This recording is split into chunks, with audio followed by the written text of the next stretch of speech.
It's time for the trucker John live stream. Gonna be a good time. Oh yeah. The trucker John live stream. Come along for a good time. It's a good time, good time, good time, good time.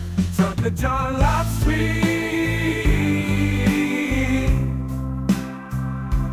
Gonna be a good time.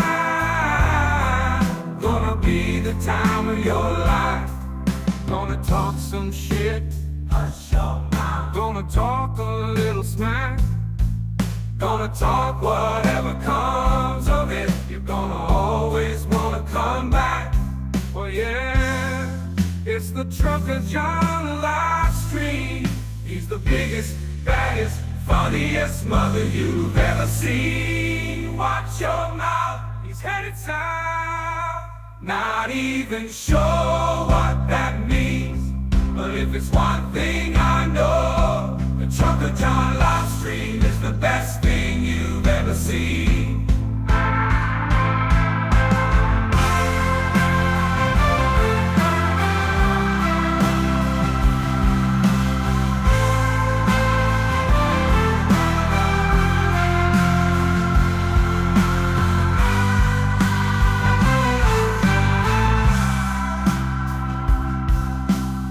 It's time for the trucker John live stream. Gonna be a good time. Oh yeah. The trucker John live stream. Come along for a good time. It's a good time, good time, good time, good time. Trucker John live stream. Gonna be a good time. Gonna be the time of your life. Gonna talk some shit. Hush your mouth. Gonna talk a little smack. Gonna talk whatever comes of it. You're gonna always wanna come back. Well yeah, it's the trucker John live stream. He's the biggest, baddest, funniest mother you've ever seen. Watch your mouth, he's headed south. Not even sure what. Just love the way Trump explains things to us. Like we're in second grade and we believe in Santa Claus. I was just tagged in this video as a gotcha. You have no water down here. And the reason you have no water, you have the canals. The reason you have no water is because Gavin Newsom didn't want to do it. I had it all done. I had the Department of Commerce at the time. Believe it or not, they're the ones that rule on this particular issue. So you have millions of gallons of water pouring down from the north with the snow caps in Canada and all pouring down. And they have essentially a very large faucet. And you turn the faucet, and it takes one day to turn it. It's massive. It's as big as the wall of that building right there behind you. And you turn that, and all of that water goes aimlessly into the Pacific. And if they turned it back, all of that water would come right down here and right into Los Angeles. And you'd stop many of these horrible fires that are costing billions and billions of dollars by the federal government, etc. So one thing I'm going to do for California. Wow, we can just turn on a giant faucet and just. And if you read the comments in this video, they're yes. Whatever Donald Trump's talking about doesn't exist. There is no such diversion system and none that has been seriously proposed. They can't even assess its feasibility, the expense, the damage it could do to the ecosystem. It's most likely wildly impractical, inefficient, expensive, and potentially damaging to the environment. Others say it's a completely uninformed opinion from someone who doesn't understand what they're talking about. And MAGA's like, turn on the faucet! Just turn it on! Those bad Dems, they won't turn the faucet on! Why won't they do it? Those horrible Dems! There's no model. It'd be too expensive. I mean, this kind of rings like Is there a way we can shine a light into the body or use disinfectant? And by the way, they say that there's no spare water up there to ship down to us. They use it for hydro dams, maintaining fisheries. More people, it's unrealistic for ecological reasons as well as commercial reasons. It's just Donald Trump telling people what they want to hear. And it's not grounded in facts. Go look at the comment section.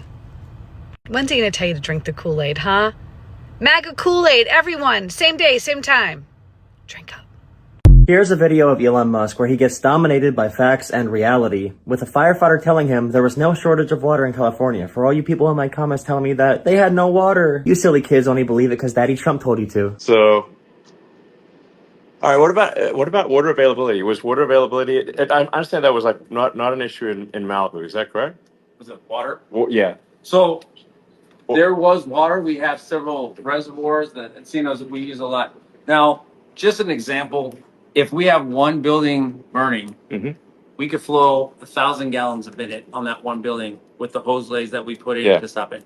You can imagine 1,000 gallons per house we couldn't do, right? So the amount Yeah. of water we're flowing, there really is no water system that's going to keep that pace. So we have to bring in water tenders, which are these big tank water tanks that, 2,500, 3,000 gallon Yeah. trucks, and they'll come in. And that's what we have to do to compensate. So they park out there, do it. DWP did a great job. They brought in big water Okay. trucks for us, All right. and we use them as basically mobile hydrants, All right. right? And then we have our own agency as well that has water tenders. Okay. My understanding is that like along the maybe correct me if I'm wrong. Along in Malibu along the coast, there was no shortage of water. In the Palisades, there was a shortage of water at a certain point. Or is that not accurate? Well, we were Yeah. flowing just an amount of water that the system couldn't overbear. That we're just Okay. overbearing, just because of how much water these firefighters were utilizing. Okay. All right. Sounds good. All right. Thanks, guys. You can see why they don't like it when there's fact checkers around. Make sure you share this video everywhere because I'm done with hearing all of the random bull.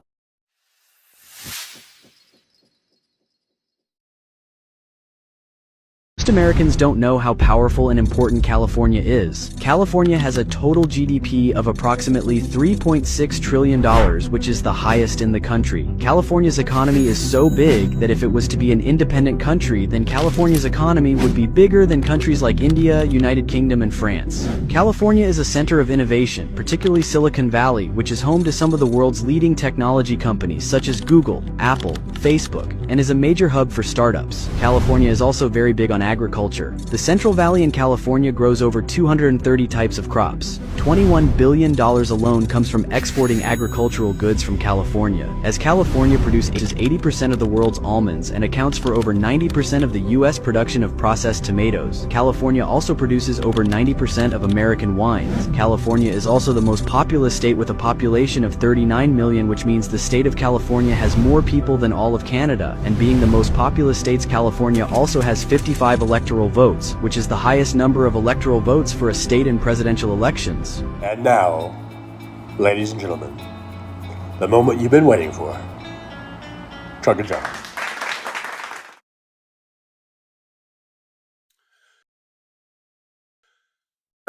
Good morning. Good morning, good morning, good morning. Let me know if you guys can hear me. Hopefully you can hear me. Turn up or give me a good old thumbs up in the chat there if you can hear me. All right, so it's 9:15 a.m. Pacific time in beautiful Las Vegas, Nevada. It is 44 degrees. Expected high of 57. Overnight lows of 37 degrees. And as far as I know, no precipitation. We have been dry as a bone here in Nevada, just like Southern California has been. And hence the problems. It's not so much that there wasn't water, the reservoirs are at capacity for all you maggots out there. For all you dumb, uneducated maggots, and for you, Donald Trump specifically, and all you GOP, all you Republican politicians who insist on politicizing this tragic, fucking awful thing that's going on in LA right now. To you, I say, fuck you.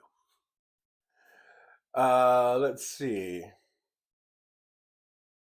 I guess you can hear me. I'm not seeing any thumbs ups. Hopefully you guys can hear me. Let's see. Let me just turn this up. Let's see. Not seeing any thumbs ups. Okay, so I got audio. All right, so good morning. Let me just go through the chat real quick. We got AM, Ola from New Jersey. Good to see AM. Doug G's here, Michigan. Let's go Lions. Uh-oh. Rams had a big night last night against the Vikings. It just seems like the Rams have the right Vikings number. They beat them earlier in the season. But then the Rams lose to the freaking Dolphins, But anyhow, big night last night. Rams offense came out firing, got a lead, and then the Rams defense, 9 sacks on poor old Darnold, and big takeaways. The defense just poured it on. Hopefully, now we got to play the Eagles in Philly.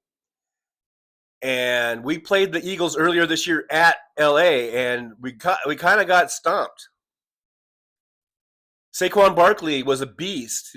They put him. They just gave the ball to him, and he pretty much took over the game. So hopefully they can game plan and do something about that.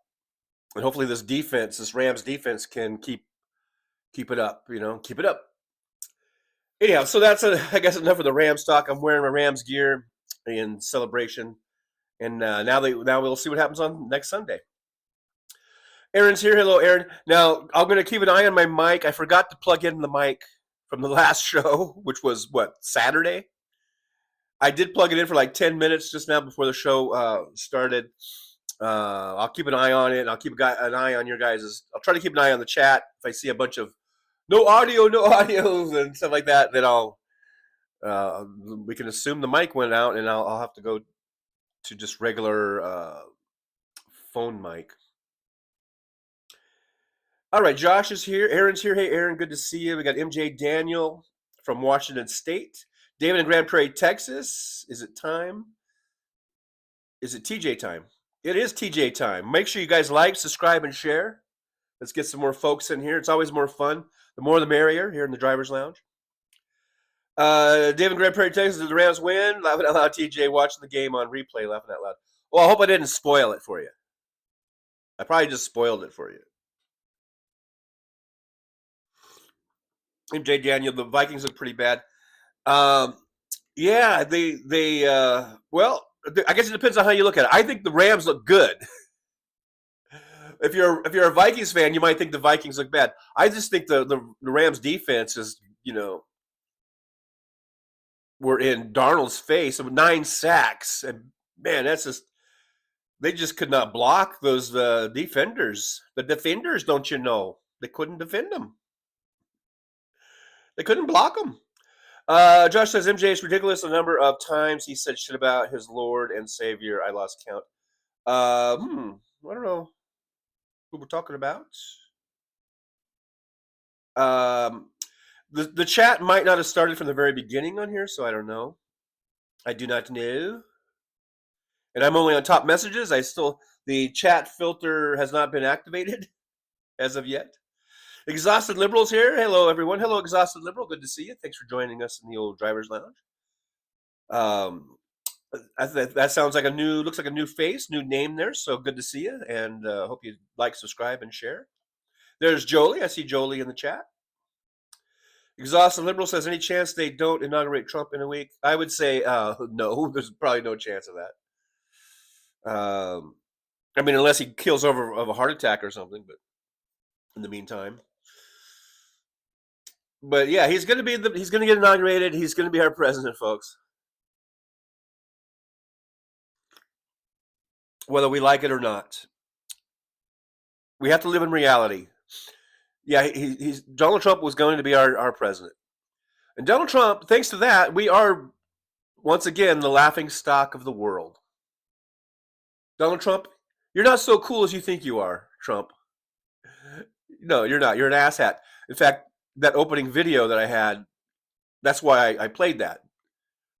Just to show what a fucking moron he is. A fucking moron. And just think of all the morons that voted for him, you know? Anyhow, looks like Carrie C is here. Hey, Carrie, good to see you. Midas Kevin is here. Hi, Kevin. Teresa, TAK, is in the driver's lounge. Good to see Teresa. Thanks for joining us today. Thank you so much for hanging out. David and Grand Terrace wonder if TJ bet on the. I don't bet. I'm not. I live in Las Vegas, and I don't bet. You know, I just don't do it. But not because it's like anything moral, or but basically because I don't have the money to be gambling. I guess basically. But you know, I'm not really into that. I'm not really into gambling all that much. I'm finding as I live here 5 years now. I've gambled, like I said, I think a total of 45 minutes. 2 times where I gambled. I just played some blackjack machines for one time about a half an hour, and the other time about 15 minutes. I believe I broke even. I don't believe I might be slightly ahead. I'm not sure.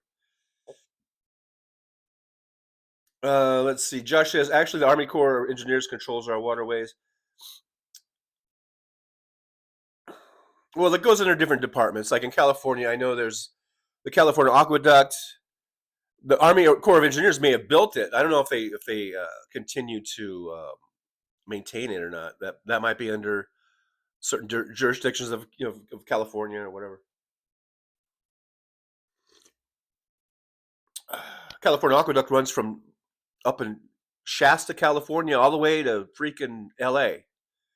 So, Trump is talking about this, this big faucet. Well, we already have a big fucking faucet. Tamara Price is here. Hey, Tamara, good to see you. Thanks for joining us again. Bonnie Thompson. Hello, Bonnie. Good to see you. I'm just scrolling on down, looking and seeing. Bonnie Thompson, is this a new feature? I don't know what feature you're talking about.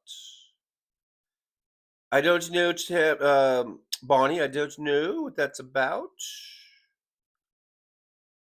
You might have to reiterate. Might have to reiterate that. But we got Tamara Price with a $2 super sticker. Thank you, Tamara. That did not activate the chat filter, unfortunately. But I'll give the Tamara a big yippee anyhow. Thank you for that $2 super chat or super sticker. I do appreciate you for that. Thanks for helping out the show. Deborah Murphy, I hear you love the opening. I think there was supposed to be some punctuation there. But yeah, thank you, Deborah. So the goal is achieved. I'm gonna put the goal. I might put another goal up because the idea of the goal is to get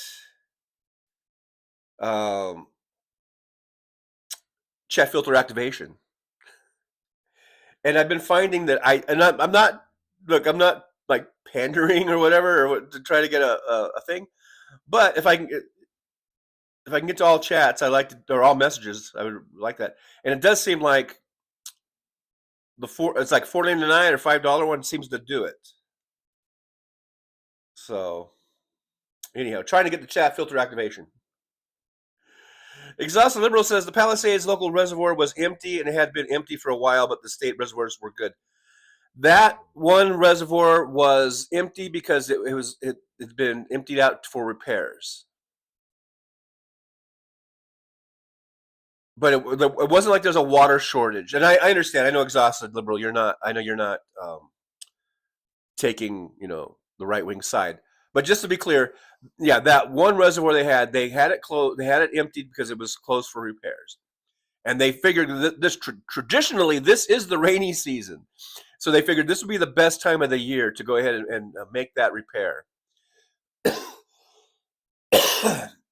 Little did they know that this was going to be one of the driest rainy seasons I've ever seen in my life. Statistically, I don't know what it is, but I mean, Southern California and even up here to Vegas, we barely had a couple sprinkles in the last few months. This is supposed to be the rainy season for LA, and then and even here in Nevada, this would be a time when we get some rain. But we haven't had anything, nothing, no snow, nothing. The mountains up here, they have Mount Charleston right up here in Vegas. I don't know, what is it, 10,000 feet mountain or whatever it is. They have a ski resort up there. Usually when you drive and you see the mountains, you can see the mountains are usually like snow capped. There's not one speck of snow, excuse me. There's not one speck of little snow up there at all. It's completely, nothing. But all of the water sources, they had plenty of water. It wasn't an issue of not having water. There was plenty of water in all the reservoirs around. There are lots of other reservoirs besides the Palisades one around the area. They were all full to capacity. The issue was, as in that clip that I played, they were just overwhelmed. It wasn't just one house or one building that they were trying to put out. It was thousands. And it just overwhelmed the system, and they couldn't get the suction they needed out of those hydrants. And there are experts that are saying they don't think there would be any system in the world that could have handled these fires. Any water system or hydrant system or whatever. Bonnie Thompson says, "Oh, my left eardrum has scarring on it, so I cannot hear properly." Oh, that sucks, Bonnie. Jolie says, "We gave you a thumbs up, but there's some more." Thank you, Jolie. Yeah, like I said, well, I'm just getting down to how I'm always behind in the chat. Just saying hello to everybody. Diane Capobianco's here. Hey, Diane, good to see you. Chris Doug is here. James Williams, good to see you. Josh says TJ needs a hardwired microphone. There's lots of things I need.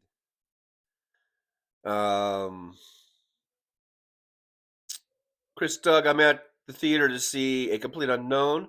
Oh, hey, nice. Have a good time. That looks like a good movie. I'd like to see that. I actually would like to see that. Diane Capobianco says Senate confirmations are live now. Pete Hegseth, nominee for being in charge of military, is on now. Keep us updated, Diane, because God, I hope they don't nominate him. I hope he doesn't get through. Elizabeth Fernandez says good morning. Hello, Elizabeth. Good to see you. Over here, Jolie is saying hello. Aaron's there. Let's see. I'm just scrolling down. Diane says good morning to me. Hello. Well, good morning back at you. Diane Capobianco says boycott the inauguration. Put your TV on a different channel,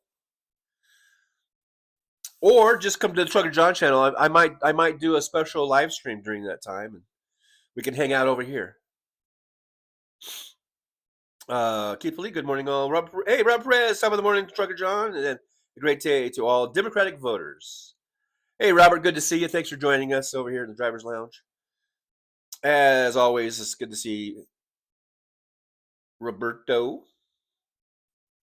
Let's see. I put the other goal up. We'll see what happens. Walter Makarovich is here. Hey, Walter, good to see you. Thanks for joining us in the Driver's Lounge. MJ Daniels says college football national championship game is on the 20th too. I know that will be what I'll be doing. Hey, look at there. We have achieved chat filter activation. Thank you so much. That was let me see. Notorious GRG, onward and upwards. The $4.99 super sticker, that did the trick. It did the trick. Thank you so much. Oh, so you get a yippee to Notorious GRG. Thank you so much. So now I can go to all messages. Look at there. Isn't that cool?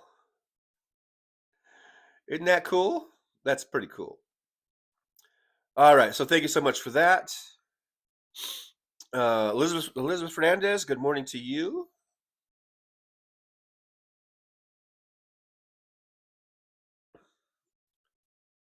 Yeah, Jolie says, have fun, Chris Doug. Let us know if it's any good. Yeah, let us know. No spoilers, but let us know if it's any good. No spoilers, but does he make it? Does his career take off? But yeah, let us know because if it's crap, then maybe I won't go see it. I don't know. Exhausted Liberal says the people of Greenland are buying his lies too. They did a survey, and like 80% of the people want to join the U.S. MAGA is spreading everywhere, and I'm scared Nazi Germany is all over again. Well, I haven't heard of that poll, Exhausted Liberal. That is a bit disturbing.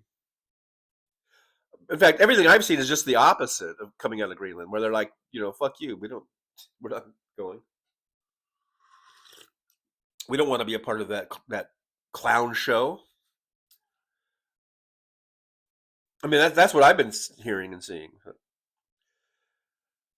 Diane says, boycott the inauguration, put your TV on a different channel. Yeah, did I already read that? Did I backtrack? Oh yeah, I guess I did, because here's Roberts again. So yeah, I guess I backed up too far.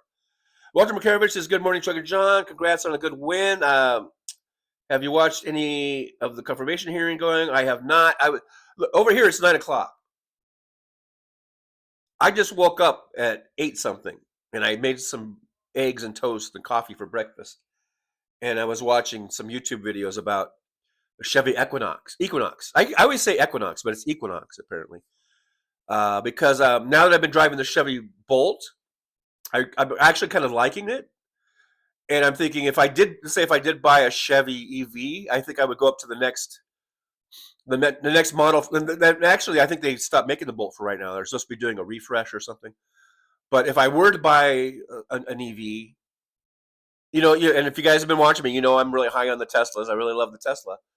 But since, Elon Musk is just more and more and more and more of a douchebag, I just, I have a real issue with buying the Tesla now. So I was thinking, what about the Chevy? I really like the Chevy Bolt. I think I would like the Equinox even better because it's a little bit bigger, and I like something a little bit bigger. So I've been watching all these Chevy Equinox videos. Well, not all of them. I've watched about 3 or 4 of them, just to get ideas of what people think of them. Without actually going to a Chevy dealer and driving one, which I would like to do also. But so anyhow, I have not watched any hearings. I just got up, basically. But I hope Hegseth doesn't get through. Although then it makes you wonder, okay, then if Hegseth doesn't get through, then who's Trump going to put up? No matter who he puts up, it's probably going to be a real fucking dirtbag. But maybe we can just hope for, a lesser dirtbag. I don't know. But we'll see. MJ Daniel, one small one. The bigger ones were full. I don't know what that was about. Diane, I'm talking about reservoirs, I guess. But they had plenty of water. Okay, water was not the issue. It was not a lack of water. The thing that has exacerbated these fires is these 100-mile-an-hour winds and very, very, very, very, very, very, very, very, very, very, very, very, very, very dry conditions. They have not had any fucking rain for months. So all of that vegetation out there is dry as a fucking bone. And so you add that with the winds, and you had a spark somewhere. The Palisades fire I'm hearing they're saying they think it was started by some fucking assholes lighting off fireworks. And if that's the case, and they find those motherfuckers, they should be locked in prison for the rest of their lives without the possibility of parole, as far as I'm concerned. Now, in my old days, I would have said they should have been taken out in the street and shot. But I'm trying to, not be quite so radical. At least from the last numbers I've heard, at least 26 people have died from these fires. Now, that might not be all from the Palisades fire, but nevertheless, people have died. So whoever, in their negligence, set these fires off, whether it was negligence and some of them are arson fires, I think.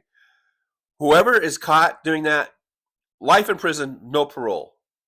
And that's me being nice, because I used to say they should just be shot in the head in the middle of the street. So in my old age, I've mellowed out. And so none of this like 5 years or in prison or 2 years in prison. No, fuck that. Life in prison, no possibility of parole. As far as I'm concerned, you're just as bad as fucking Charles Manson family, or the Night Stalker or whatever. Hey, Yakety Smack, Don't Talk Back is here. MJ Daniel says the local fire chief said it on 60 Minutes. Every fire truck in the state would not have been enough, and I agree. The only thing you can do with something this size is run.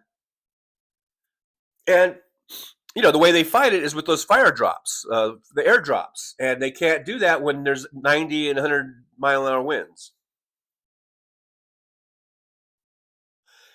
Exhausted Liberal says, will MAGA be able to find out who voted for who? Who voted for whom, I believe. But are you talking about like, you're talking about the hearings, or are you talking about just voting? Who made who? Deborah Murphy says Pete Hegseth says he was being persecuted because of his tattoo when the military said they don't want any tattoos. Oh, poor Pete Hegseth. He got the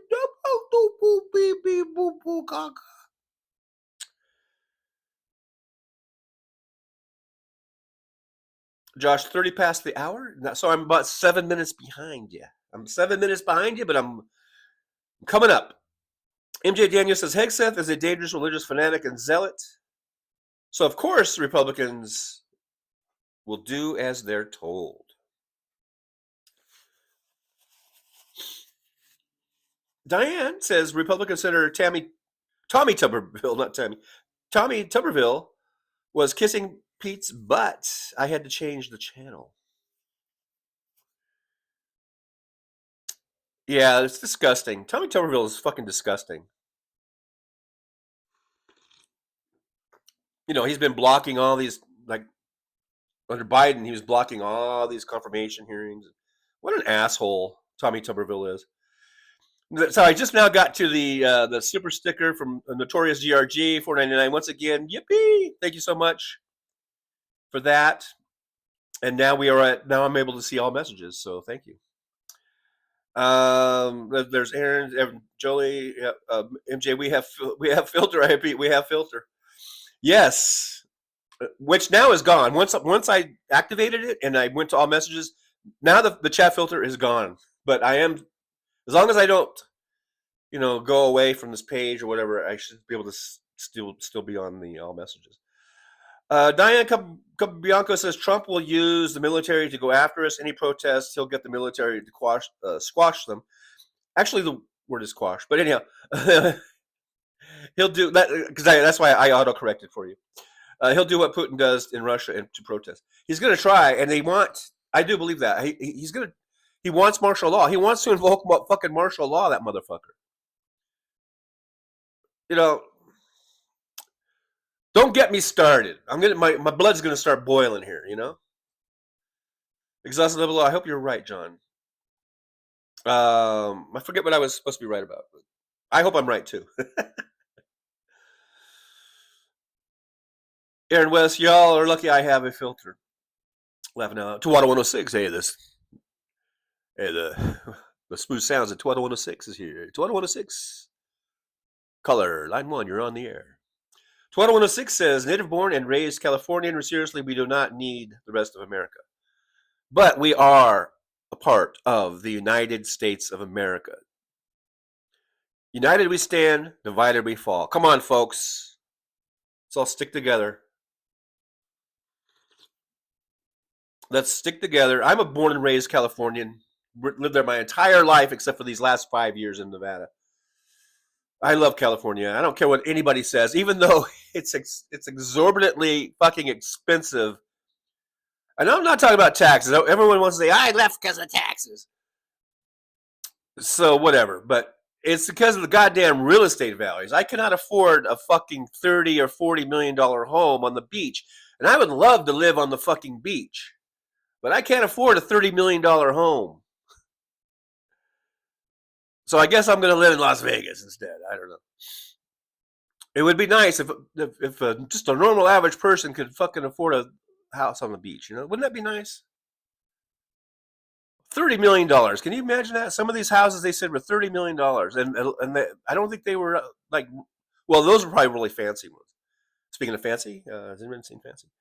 But anyhow, but just the prices are so exorbitant, millions and millions and millions of dollars for homes. And people act like, oh, it's no big deal. Must be nice, huh? Must be nice. Anyhow, exhausted liberal, every single person on the right is a dirtbag. Well, I don't like to paint with such a broad brush, but you're probably pretty correct on that. Non-useful here. Hey, non-useful, good to see you. It says Missouri Republican Representative Billy Long is a dirty bag and fraudster. A dirty bag. I like that. A little take on dirt bag, right? You dirty bag, you.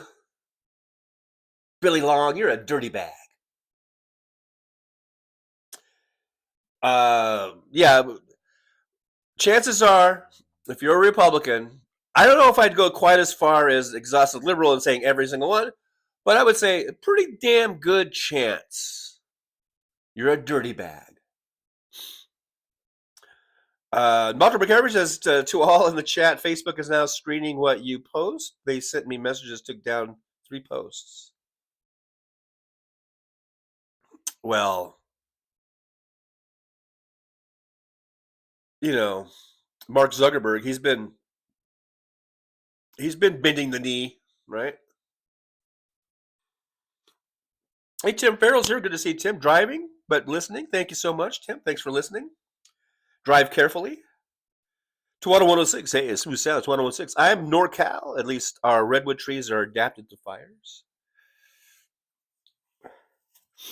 Yeah, they've survived thousands of years, some of those trees. Non-Musel says Billy Long will be in charge of the IRS. Great. Oh, great. Nothing. What could go wrong, right? What could go wrong there? MJ Daniel, almost a year with no rain and warm weather, then add 90-plus mile-an-hour winds. And the winds, we get winds. We get high winds. I've seen high winds out in the Inland Empire, they call it. That's by San Bernardino, Ontario area, Rancho Cucamonga. Coming off of those mountains, there's a freeway where I-15 and the 10 and trucks go through there. I've been through there, and I've seen 70 and 80 mile-an-hour winds come through there, and trucks get blown over. And that apparently, and there was just a video I saw where someone was freaking out and said, I guess this is happening now. Recently, all the trucks that got knocked over on the highway, on the interstate. So I've seen these 70 and 80 mile-an-hour winds quite commonly. Commonly. And that's when I park the truck. I don't go through that shit. I route around it, or if I can't route around it, I just find a place to park and hunker down. But sometimes you get caught off guard. You don't realize what you're getting into. It's not like, because people go, why are they doing it? Well, when you're driving in a truck, you don't really feel like if you're in a car, when it's like 40 mile-an-hour winds, 40 or 50 or something, like, you could probably feel that pretty good in your car. In a truck, you don't really feel it. You don't really start feeling it until it gets up to around 60 miles an hour, And so if you don't have a weather report going, or you don't see any signs, any electric signs that are telling you about, wind hazards and stuff like that, then you could just get caught up in it. But there are a lot of truckers that say they just ignore that shit, and they're like, fuck it, I can make it, So anyhow, I am kind of getting off on a tangent here.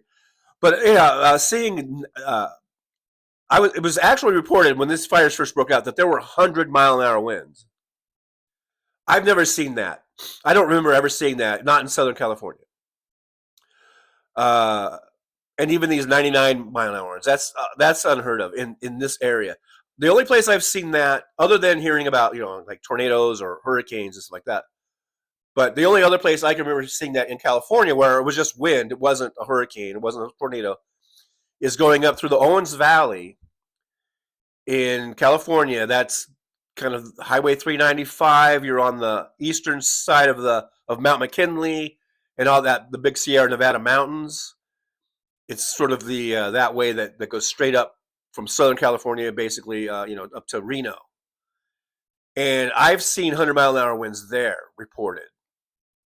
because that wind, it's like wind shear, I think they call it. The wind kind of goes up and over the Sierra Nevada mountains, and then it comes right back down. It's kind of like a roller coaster where it goes up and then it goes down, and when that wind just builds up. And I've been there where I've seen electric signs that said 100-mile-an-hour winds ahead, and they closed off, and they actually closed off the road, and I had to find places to park and stuff. That's the only place I've seen 100-mile-an-hour winds, and that's up more in central and California and central part, and on the east side of the mountains there. But down in LA and down in San Bernardino area, that Rancho Cucamonga, Ontario, Fontana, like I said, I've seen lots of times where they've had 70 and 80-mile-an-hour winds, maybe 90. Maybe I saw 90 reported before, but not 99 and not 100. That's just crazy. That's crazy. Yakety smack, fucking fireworks are stupid. And especially when you should know that you live in a drought zone. You live in an arid, look, Los Angeles is a desert. It's a desert. And people live there, and they started settling there 100 years ago. More than that, but it's when it started taking off, and building up. And people put in lawns, and they put in trees, and they put in bushes, and they put in, all this stuff, or and they put in their homes, so so it doesn't look like a desert because it's full of homes and it's covered over, right? But it's basically a desert. Now, I'm not going to be like fucking Don Jr. and Trump Sr. or whatever. They act like it's their fault for living there. Well, you know what? All you people who live in Florida, it's your fault for living there for those hurricanes, right? And the same thing they say if we have an earthquake. Well, they know the risks about the earthquakes. Where are you going to go? No matter where you go, there's a risk. There's Tornado Alley in the United States. We got tornadoes. We got hurricanes in the Gulf of Americas, or over on the East Coast, Eastern Seaboard, big hurricane areas. We've got earthquakes out here. We got fires out here. And there are fires all over the country. I mean, there are things that just happen. So what are we supposed to do? Not where are we supposed to go? Canada? You fucking kidding me? Eh? I don't even speak Canadian. Anyhow, CN's here. As long as Liberal says they arrested a migrant and tried to lie and blame him on starting an intentional fire. The lies from the rioters sick.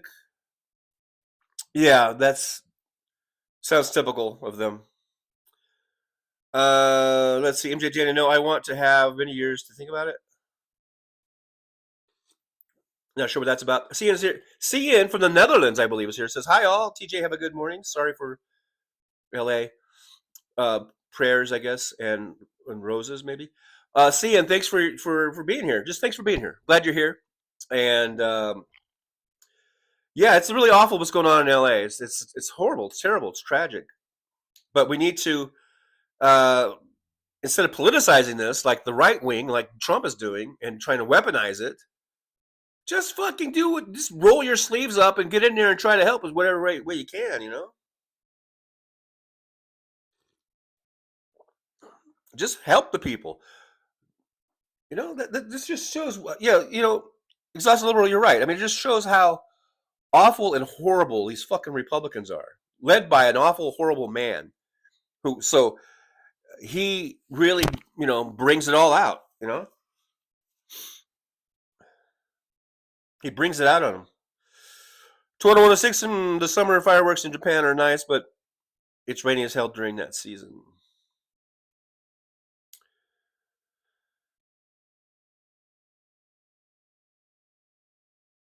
Just skip it on down. James Williams says the White House is asking all staff who they voted for. The White House staff? You talking about the new incoming White House staff? Well, I guess if you want to work for or under Trump, But yeah, if this is like you're talking about the maids and the janitors and shit like that, then I would tell Donald Trump to go fuck himself. Say it's none of your goddamn business. But if you're talking about like the chief of staff and like his staff people that he's his little that he's having, that's so I don't know what staff you're talking about. But if you're talking about like the janitors and the maids and the groundskeepers and shit like that, then I'd be like, fuck you, asshole. None of your goddamn business who I voted for. Josh says the dim from Hawaii was good, ripping into him. James Williams says, big world, small complaints. Thanks for asking, CN. Exhausted Liberals, he says, yes, I'm scared he's going to arrest all the enemies within. That's why I was wondering if MAGA will be able to I guess, for Sriracha. No, search people maybe who voted for Kamala.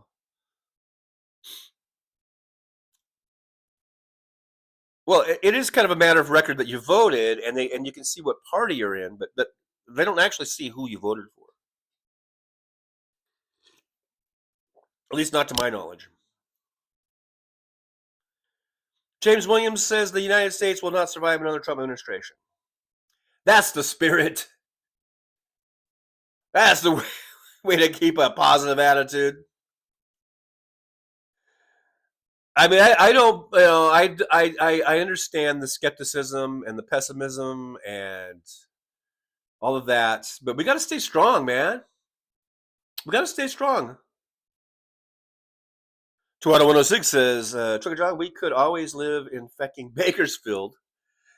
Well, you know what? If enough of us moved to Bakersfield, we could turn that motherfucker blue.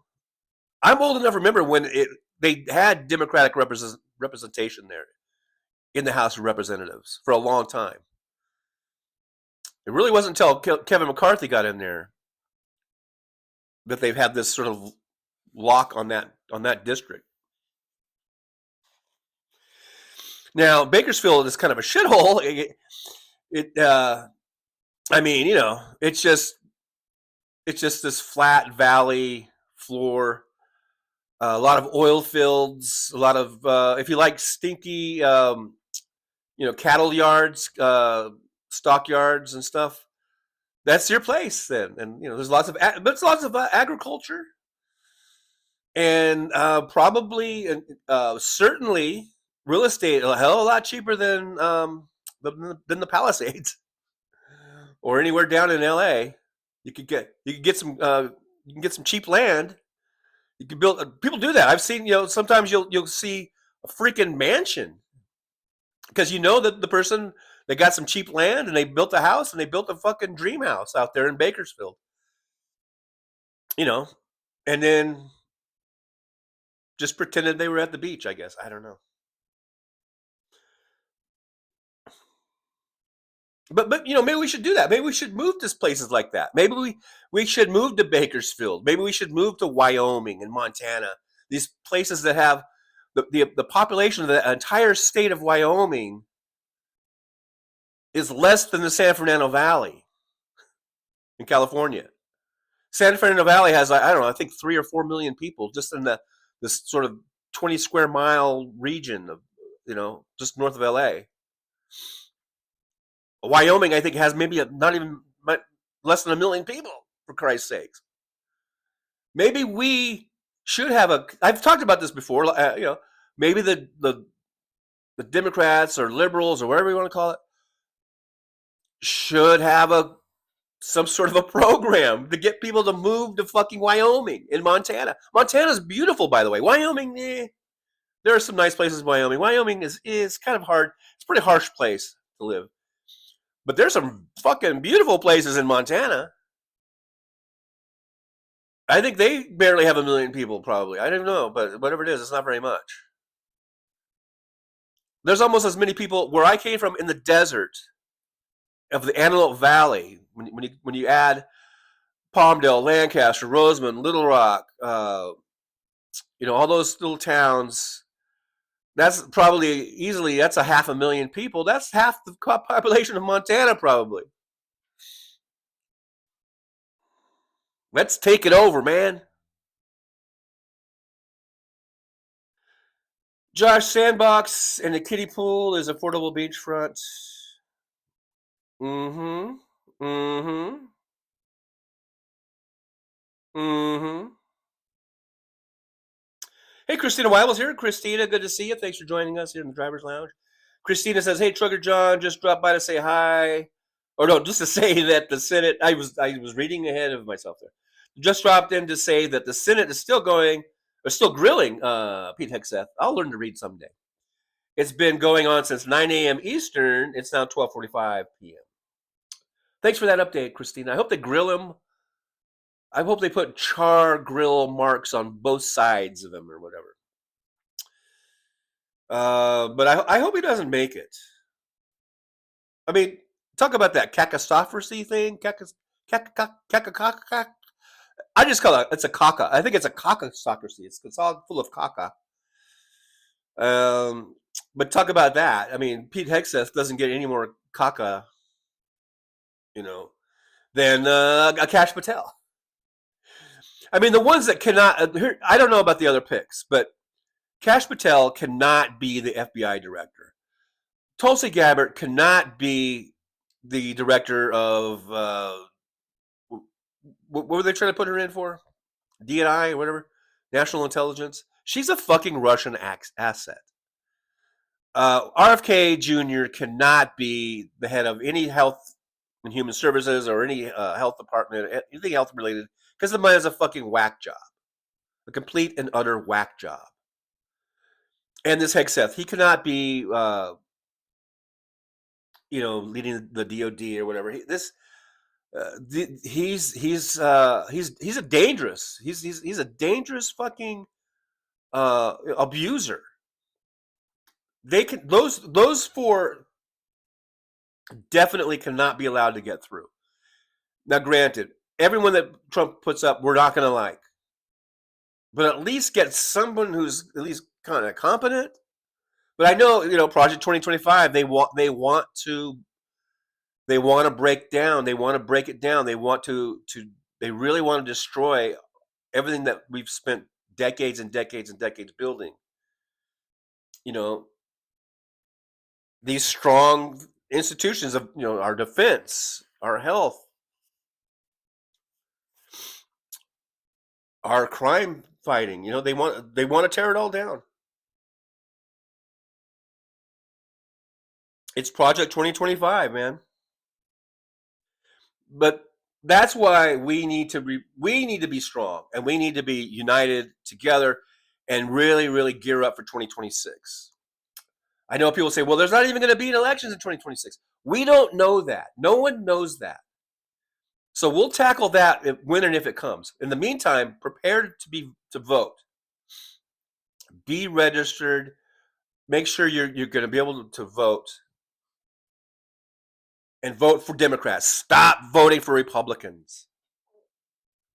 They are no good. Exactly like exhausted liberal or saying that Republicans they're all shit. Don't vote for them. Do not vote for them. So let's I'm going to go on until such time that I can't. I'm going to say that I'm going to vote, and I'm going to prepare to vote and urge everyone to vote. Robert Perez says people who smoke cigarettes while driving don't want to stink up their car, so they throw out their cigarette butts on the street and then catch fire all the time. Well, yeah, and that's stupid. People who do that are stupid, and if they cause a fire where people die, then they should be thrown in jail for the rest of their lives. No possibility of parole, which, like I said, is a lot nicer than I used to say when I said they should just be dragged out the middle of the street and shot in the head. I'm getting mellow in my old age. MJ Daniel says Republicans are doing what they do with everything, making a bad situation worse. And when it comes to like Republicans like Trump, head of the party, the president, and a lot of these senators and I think they do this shit basically as a distraction, so they can get away with stealing. They can get away with more and more tax cuts to the rich. They can get away with, you know, just lining the pockets of the rich. So they cut that. This is all distraction, and in the meantime, you know, they can accomplish some of the other, you know, these other, I don't know, just whack jobs that really do want to destroy the country. But most of this is a distraction, so they can just push through tax cuts for the rich, strip regulations away, so that they can do whatever they want with no regard to worker safety or consumer safety or environmental safety. Non-Musil says goodbye to Hollywood and hello to Bollywood.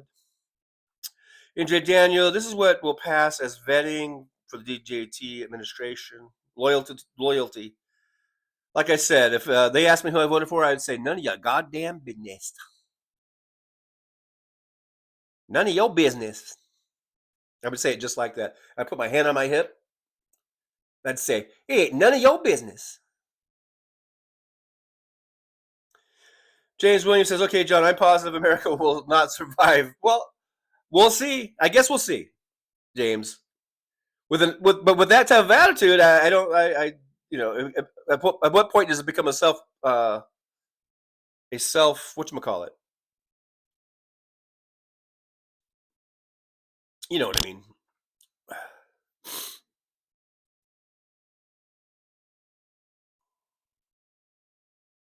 Hey, Big Dog NC is here. Good to see you, Big Dog. Big Dog says, James Williams, maybe not in its current form, but the country has survived worse.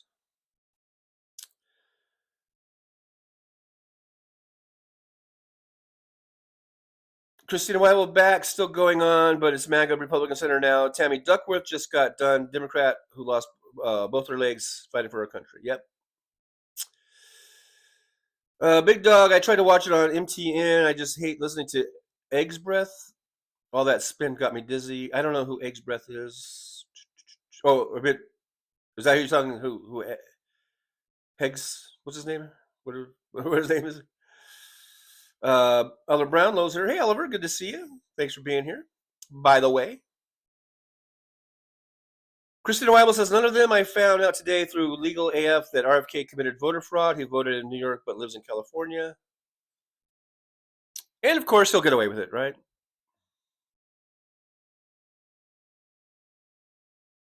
I mean, we have a man in the White House, you know, the president, who's a 34-time convicted felon and an adjudicated rapist. Do you think a little something like voter fraud is going to, you know, keep someone out of the White House? Christina, Volume 1 of Jack Smith report came out today. I saw that, but I haven't had time to read it.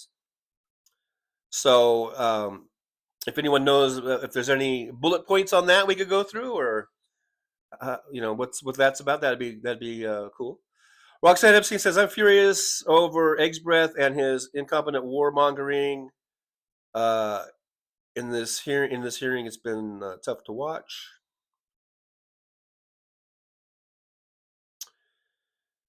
Kristen Weibel already set up to vote in Florida, and I will be voting Democrat. Thank you, Christina. And you know, if you can safely, you know, I know Florida is kind of crazy, but you know, spread the word, you know, about voting and promote whatever Democrats that you can. That would be great. Roxanne Epstein, I stopped smoking in my car decades ago because I refused to litter, especially with fire. See, that's one thing. I don't smoke, so I never even really thought about that. I mean, I know I've heard, you know, you see the signs, and there's the Smokey Bear, you know, things, and about not putting your, you know, throwing your cigarette butts out the window and stuff like that. But still, it's just something I really don't think about. Big Dog, gifted a membership. Thank you, Big Dog. Thank you so much. I do appreciate you. I'll give Big Dog a yippee. And it looks like Roxanne Epstein was the recipient of that membership. So thank you so much. And I hope Roxanne will come on in and visit with us for a bit. There's Roxanne. Will they defend the Constitution? So Roxanne, you got that. So Congratulations.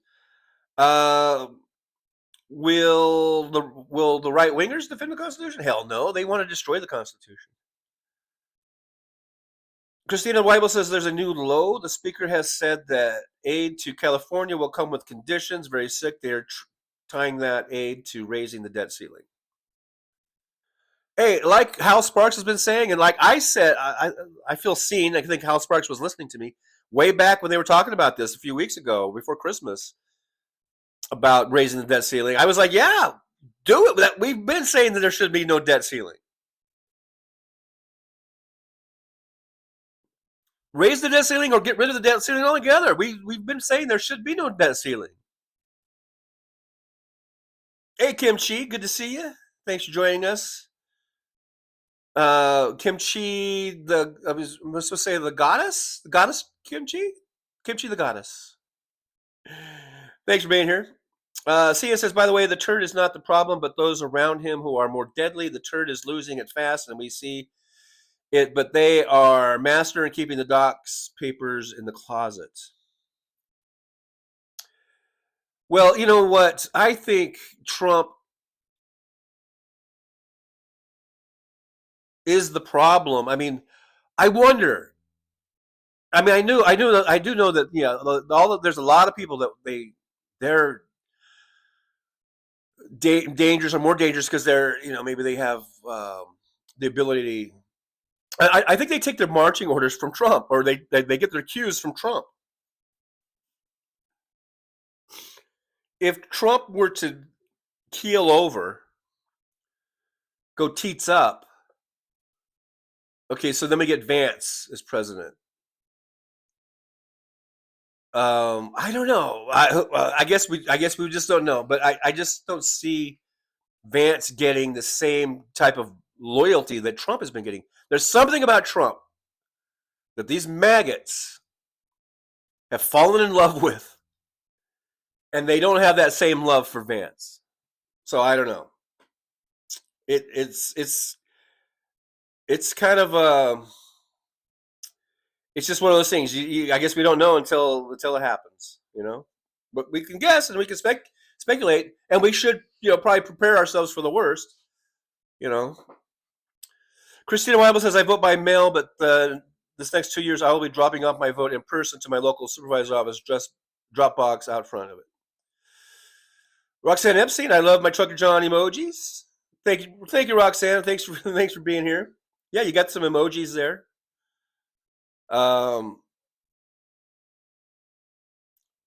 Membership has its benefits, I guess, right? Kristen Weibel, but they want to take over California by force and total capitulation from California.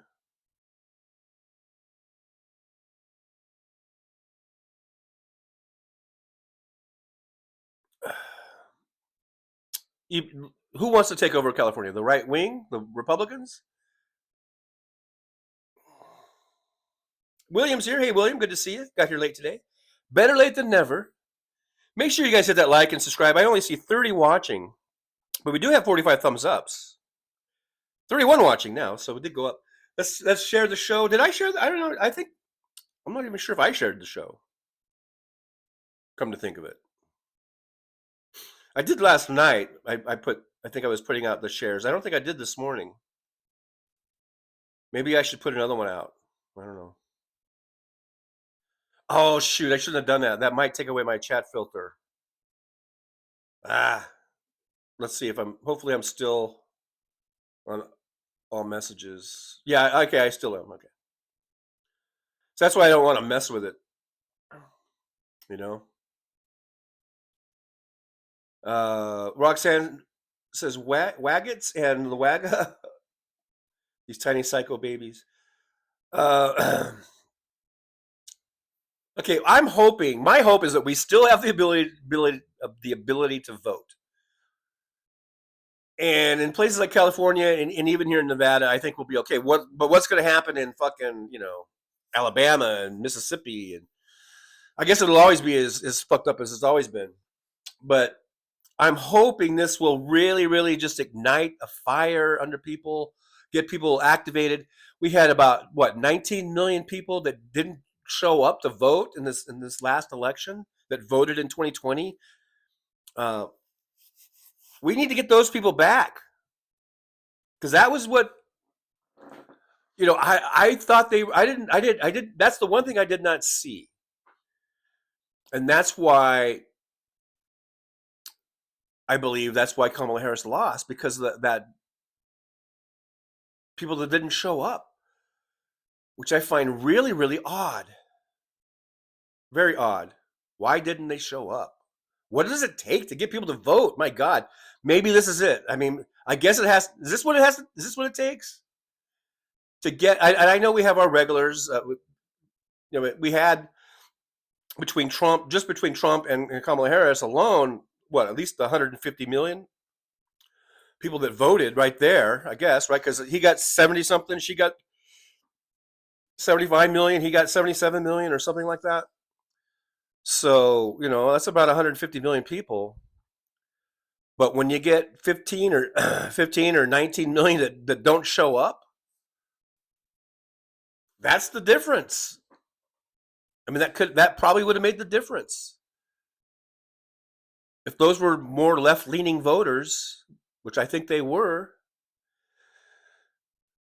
So maybe this is what it takes: a Trump presidency that is going to shake the foundations to the core here. That's going to rattle people. People are going to see.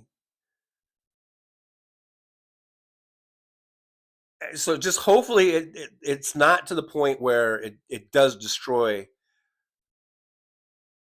you know, the system of voting. You know, so it's either going to wake up so many people, and we're going to take back the House and all that kind of stuff, take back the White House in 2028, or it's going to go so far as like what this Project 2025 and all this Trumpisms, that it just doesn't. It's just not America anymore. You know. Susie Jones is here. Hey, Susie, good to see you. Thanks for joining us in the old driver's lounge. Kim Shi says, "Don't believe people left the president blank, not buying it. He cheated."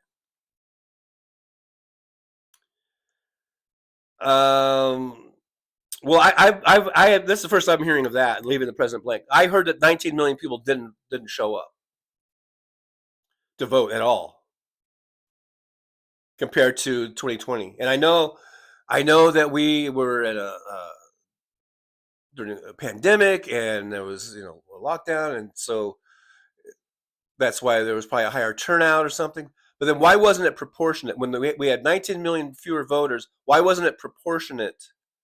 Because it seems like Trump still got all of his votes. Like I say, Kim Chi's saying he cheated. You know, I don't know, but you know, he got all of his and plus a couple million more, I think. Whereas Kamala Harris got less, way less than what Biden got. So why wasn't it proportionate? That's why I say it's these 19 million that didn't show up were mainly Democrats or people who vote typically Democrat. So why? Doug G, Fancy 56, what the hell? What's that about? Fancy 56.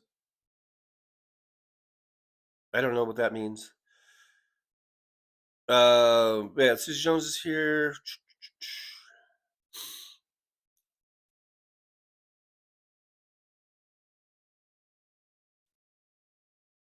Hey, Mad Max here. Mad Max says, I think people did show up to vote, and those weasels found a way to cheat, probably from the voting machine they took apart and reverse engineered the algorithms. Well, we can think all we want. I have not seen any evidence, any hardcore evidence, any proof. I haven't heard anyone with any type of credibility saying anything about that. So if you have any documents, any things, any links you can link me to, then hook me up, because I have not seen anything about any proof or evidence about cheating and taking machines apart and flipping votes or whatever, or not counting votes. So we can speculate all we want, but give me some proof. Give me some evidence. Big Dog says, I think when people start experiencing the pain, they'll turn on him. But I also know that cults don't work that way. Hope for the best, prepare for the worst. Right. Um, a lot of the MAGA cultists are just in so deep that they'll never turn on their dear leader, and they will always blame, no matter how much it's Trump's fault and how far we get into this term, they will find a way to blame Joe Biden or Kamala Harris or a Democrat, even though it's clearly Trump's fault. But we might be able to peel away at that type of support, little by little by little. And maybe that'll be enough, because as we saw, Kamala Harris in the popular vote only lost by 1.4%. 1.4%. So it might not take a whole lot to peel away and to wake up some people, you know? It might not. That's why we can't give up. We need to just peel away at the margins, you know? It's always won and lost in the margins.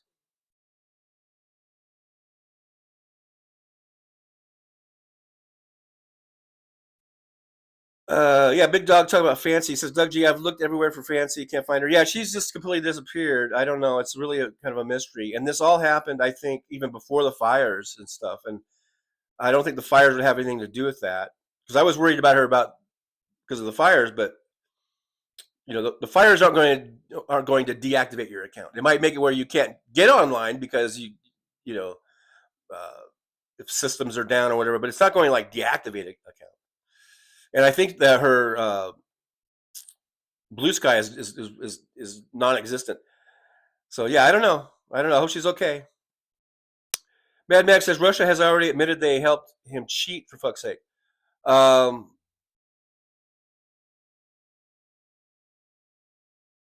Give me the proof. Give me the evidence. I need proof. I need evidence. I need documentation. And I don't doubt Russia was heavily involved in disinformation campaigns. That's not the same as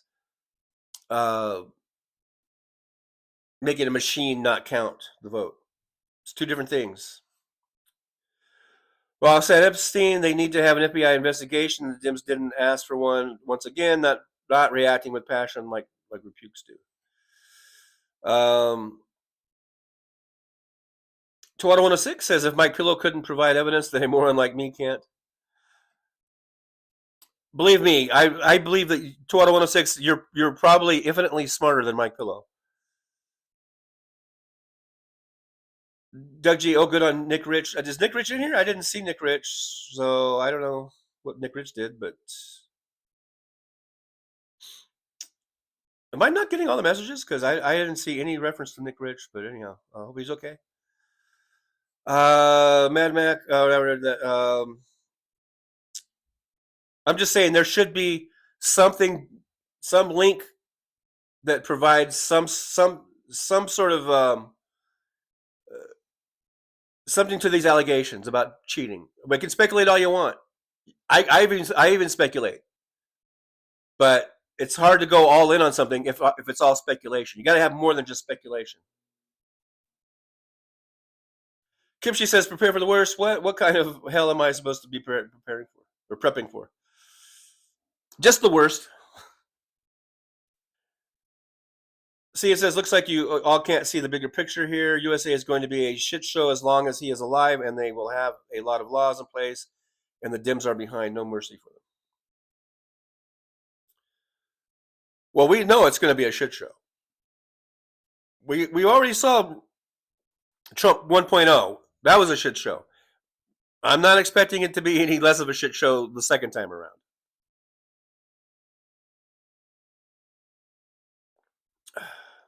But running around with our hair on fire isn't going to help either.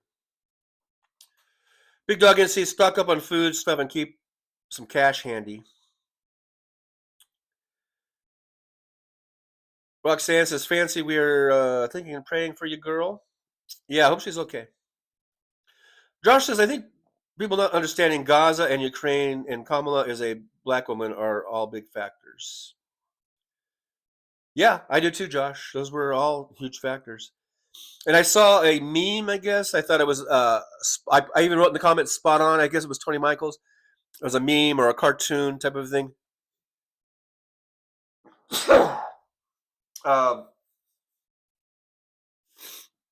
Where it was something like MAGA or something was saying like, I don't know, something. It was like Trump saying he was against the war, and MAGA was like, "Yeah, no war." And then the next panel was like Trump going, "We're going to take Panama, we're going to take Greenland," and then MAGA was like, "Yeah, let's go to war." You know, it's kind of funny how they just change on a dime, don't they? They just turn on a dime. When it comes to Biden, Biden's a warmonger, and he's getting us into all these wars, and these wars are bad. Ukraine bad. You know, don't send money to that. But then Trump's in there, and I guess they think they think it's going to be free to invade another country. Granted, these are small countries that would be easy probably to take over militarily, but still, all of a sudden they're all pro-war. Do they not see that that's a war when you take over another country? That's a fucking war.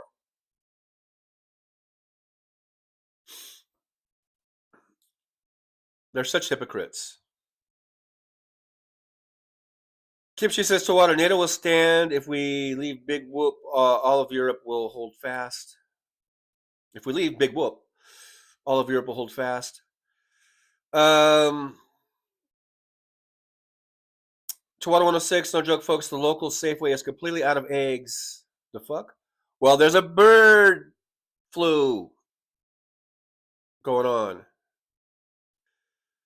Roxanne Epstein said, I expect war if Egg's breath gets conferred with everyone he's not Christian nationalist. With everyone who's not Christian nationalist. Yeah, so yeah, this big anti-war thing, they were, when Biden's president, but now when Trump is president, they're all pro-war all of a sudden. Jolie says, my local store was almost out of eggs, just a few left, to 106. So that's from 2 different places in the country. You know, we have a fucking bird flu going on here. Roxanne Epstein, oh Josh, America patriarchy will never allow a woman in the office, and apparently they are the majority. I don't know, shaking my head. Never say never, Roxanne. Never say never, because I do believe, and maybe I'm wrong, maybe I'm naive, but I do believe that if Kamala Harris had longer time to run, I think she would have won. She only had basically like 90 something days, I think. And she almost, you know, as far as the popular vote is concerned, lost by 1.4%. I don't know. Does the time, you know, would more time equate more votes? I guess we'll never know. And here I am speculating. I don't have proof. I don't have documentation. But that's the type of thing that I think you can, unless you really got some hardcore, I guess, polling or whatever. I guess all you can do is speculate on that. But I think that if she had 5 months or 6 months to campaign, she probably would have won. That doesn't mean there's not misogyny, huge misogyny in this country. Because she should have won as it was. She should have won. But I don't know. I guess we'll just never fucking know, man. And I do believe that if Biden had stayed in, that he would have won. But he got forced out. I think they forced his hand. All these fucking big donors and big celebrities coming out, and Nancy Pelosi talking shit, totally turning on Biden. He was forced out.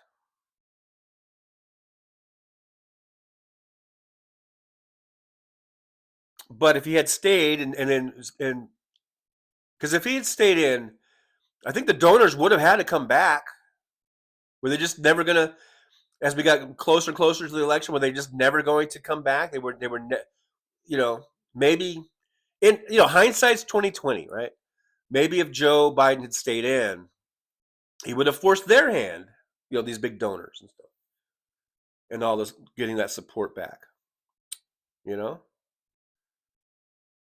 But I guess, like I said, we'll never know. We'll never know. Never know. Cian says, if only USA had done more to fight the racist ones, Kamala would have won. She did win, but those in office have given the turd the wind.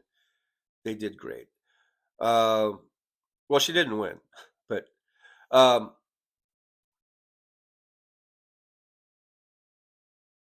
if the USA had done more to fight the racist ones, I don't know what that means,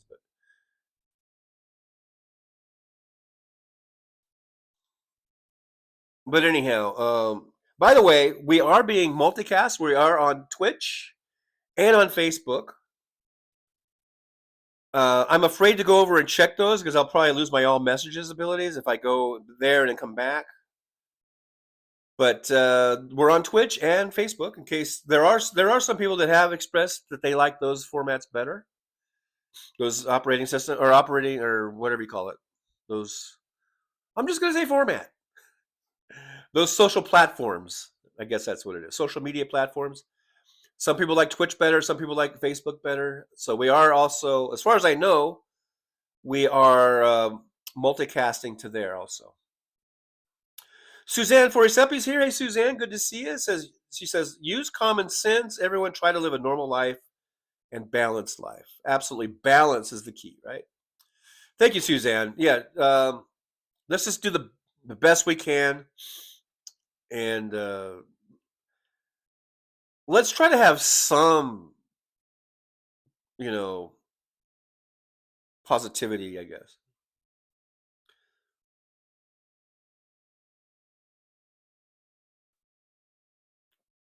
Roxanne Epstein says, I think if she had longer, she would have awakened that sleeper voters. I agree Biden should have dropped out from the start. He was too old and slurring. I won't miss. Well, it's funny how, by funny, I mean,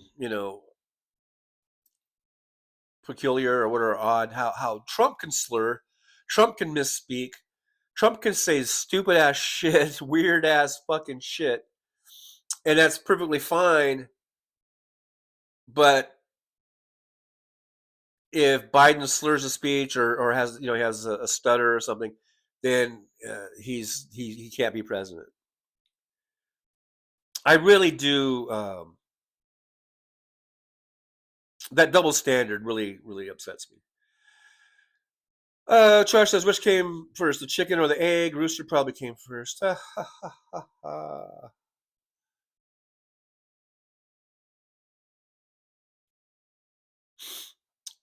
Suzanne Furisepi says, Tawada, my roosters were very tame and loved. I miss Cowboy Charlie and Pepperjack, my roosters, and of course my hens. CN says, MAGA is already neck deep brainwashed. She would not win. Only the racist ones would have made it clear. Open your eyes. I cried when Biden backed down because I knew that they would do. Like I said, I guess I'll just keep saying it. She lost by 1.4% of the vote. I think if she had had more time to campaign, she could have closed that gap. I'm going to stand by that for the rest of my fucking life.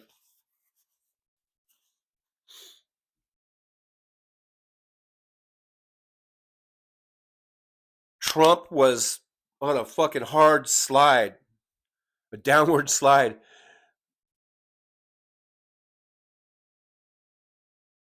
I think if we had 2 or 3 more months, but again, it's all speculation. It's all water under the bridge. There's nothing we can do about it now. All we can do now is work forward and work and try to do the best we can to survive to 2026.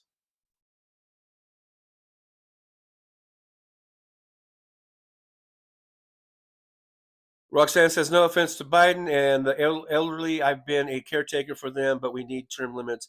I don't think Biden was in cognitive decline.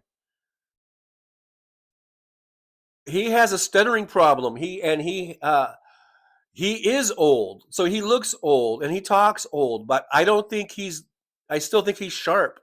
He's still doing shit right to the last minute. He's doing things to help save Ukraine. He's helping to help save California. He's on top of it. If anyone's in decline, it's Trump. Don't let that look and the way he talks fool you. Joe Biden is fucking sharp as a tack, as far as I'm concerned.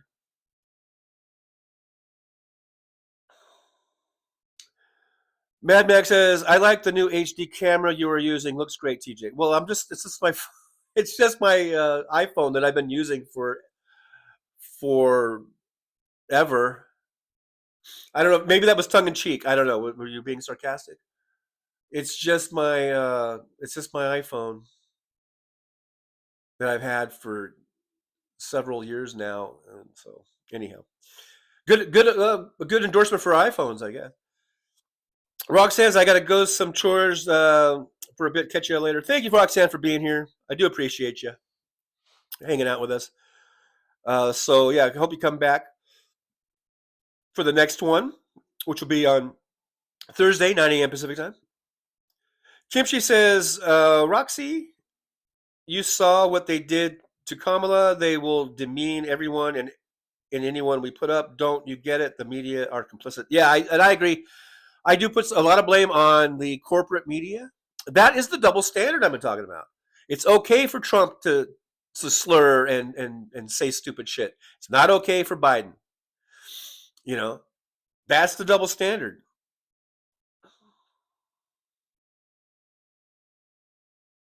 And they are complicit in that. And I agree, Kimchi. Roxanne says, Kimchi, I know we get fucked on all sides all the time. And not in a good way, apparently.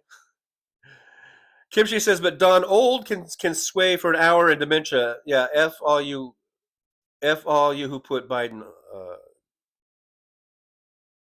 down or something. But yeah, I think I get the gist of that is, yeah, that's the double standard again. Donald, yeah, he can sit there and sway and listen to the stupid music and just sit there and shit his diaper and make people have to sit next to him while he sways listening to the music. But God forbid that Joe Biden should have a cold and not look good at that debate. God forbid, or God forbid he should stutter or slur or a word. God forbid. He's just too old and he's incompetent and he needs to be put in a home or something. But Donald Trump, he can shit in his diaper all day long and talk about sharks and all this kind of shit, and big faucets from Canada. Yeah, and the media, the corporate media will just overlook Trump's problems and will just put Biden under in the spotlight, and it's sickening, and it's very sickening.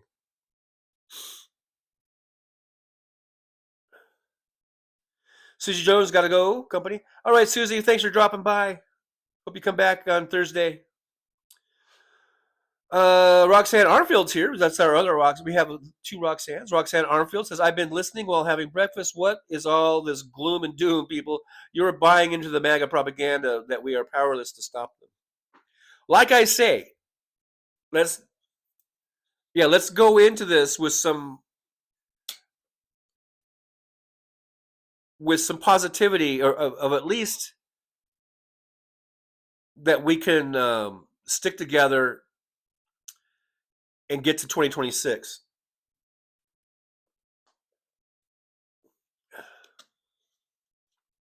But I mean, it's this thing. It's like, prepare for the worst, hope for the best. It's going to be a bumpy ride. Donald Trump is going to try to do his shit.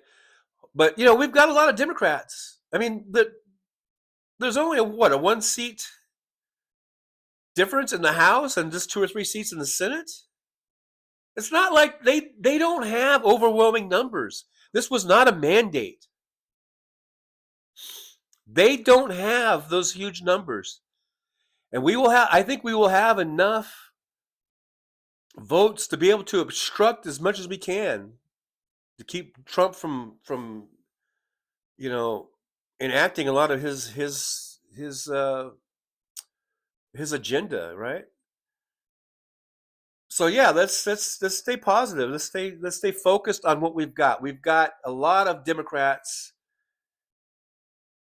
that can block a lot of shit, you know.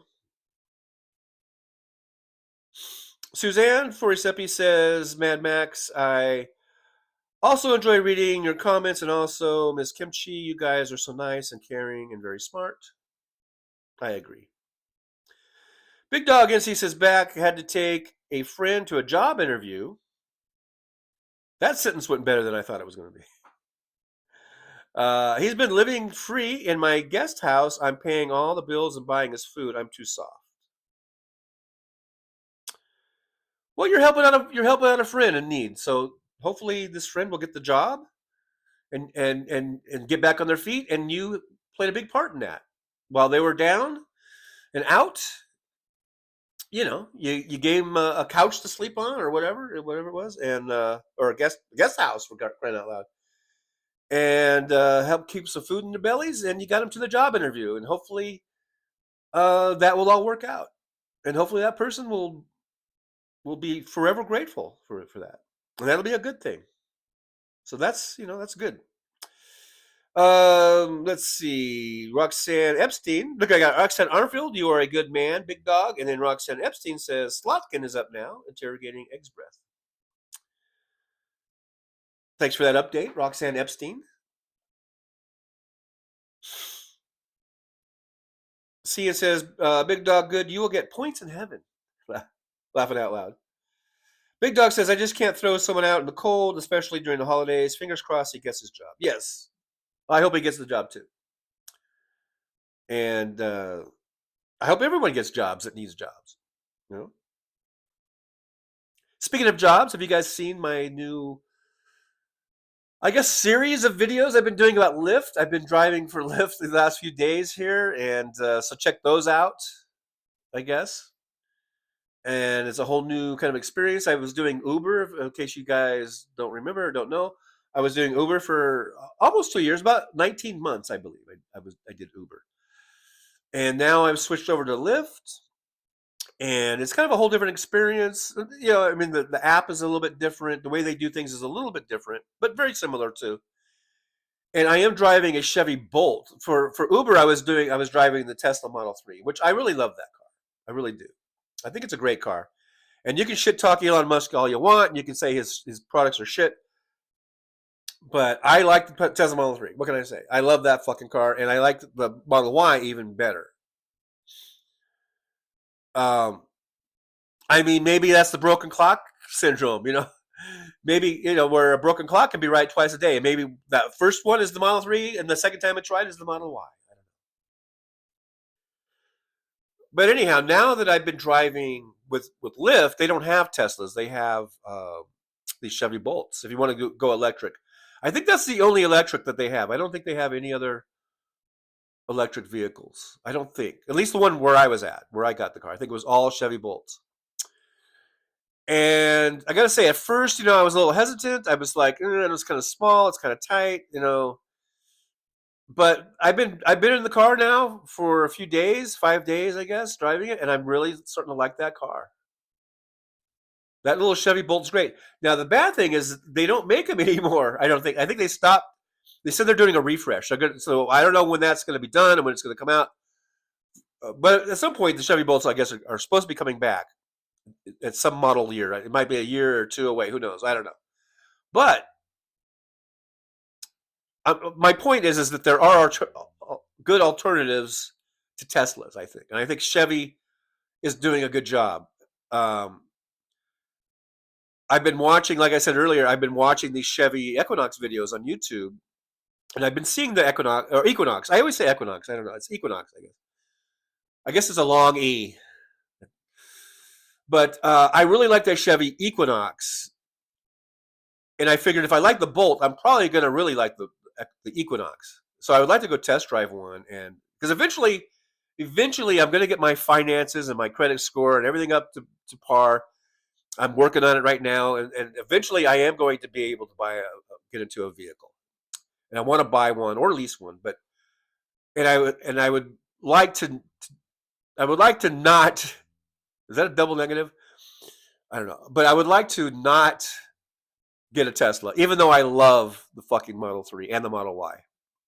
If I were to buy a Tesla, it would be a Model Y, or if I were to lease one, it would be a Model Y. Why? Because it's nice. It's big and roomy, great performance, and I love the pretty much everything about it.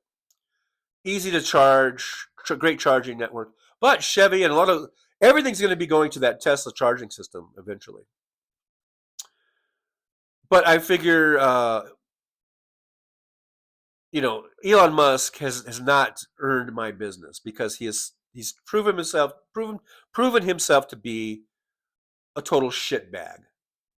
And it's one thing to be a shitbag. Okay, it's a big deal. There's probably the CEO of Chevy might be a shitbag. The CEO of Ford might be a shitbag. The CEO of Toyota might be a shitbag. I don't know. But I do know that Elon Musk is a fucking douchebag of the highest order. Elon Musk is a fucking Nazi, as far as I'm concerned. Or a Nazi lover or a Nazi sympathizer. So I don't know about these other CEOs, but I do know about Elon Musk. So I cannot, in good conscience, support anything that Elon Musk was a part of. Even though I'm still I've not completely said that I will never get a Tesla. But I'm seriously looking at other cars now. So now that I'm driving the Chevy Bolt, I would really like to go take a look at the Equinox. Equinox. God damn it. Why do I say Equinox? Everyone says Equinox, so it must be Equinox. I think even Chevy says Equinox. Or the Blazer.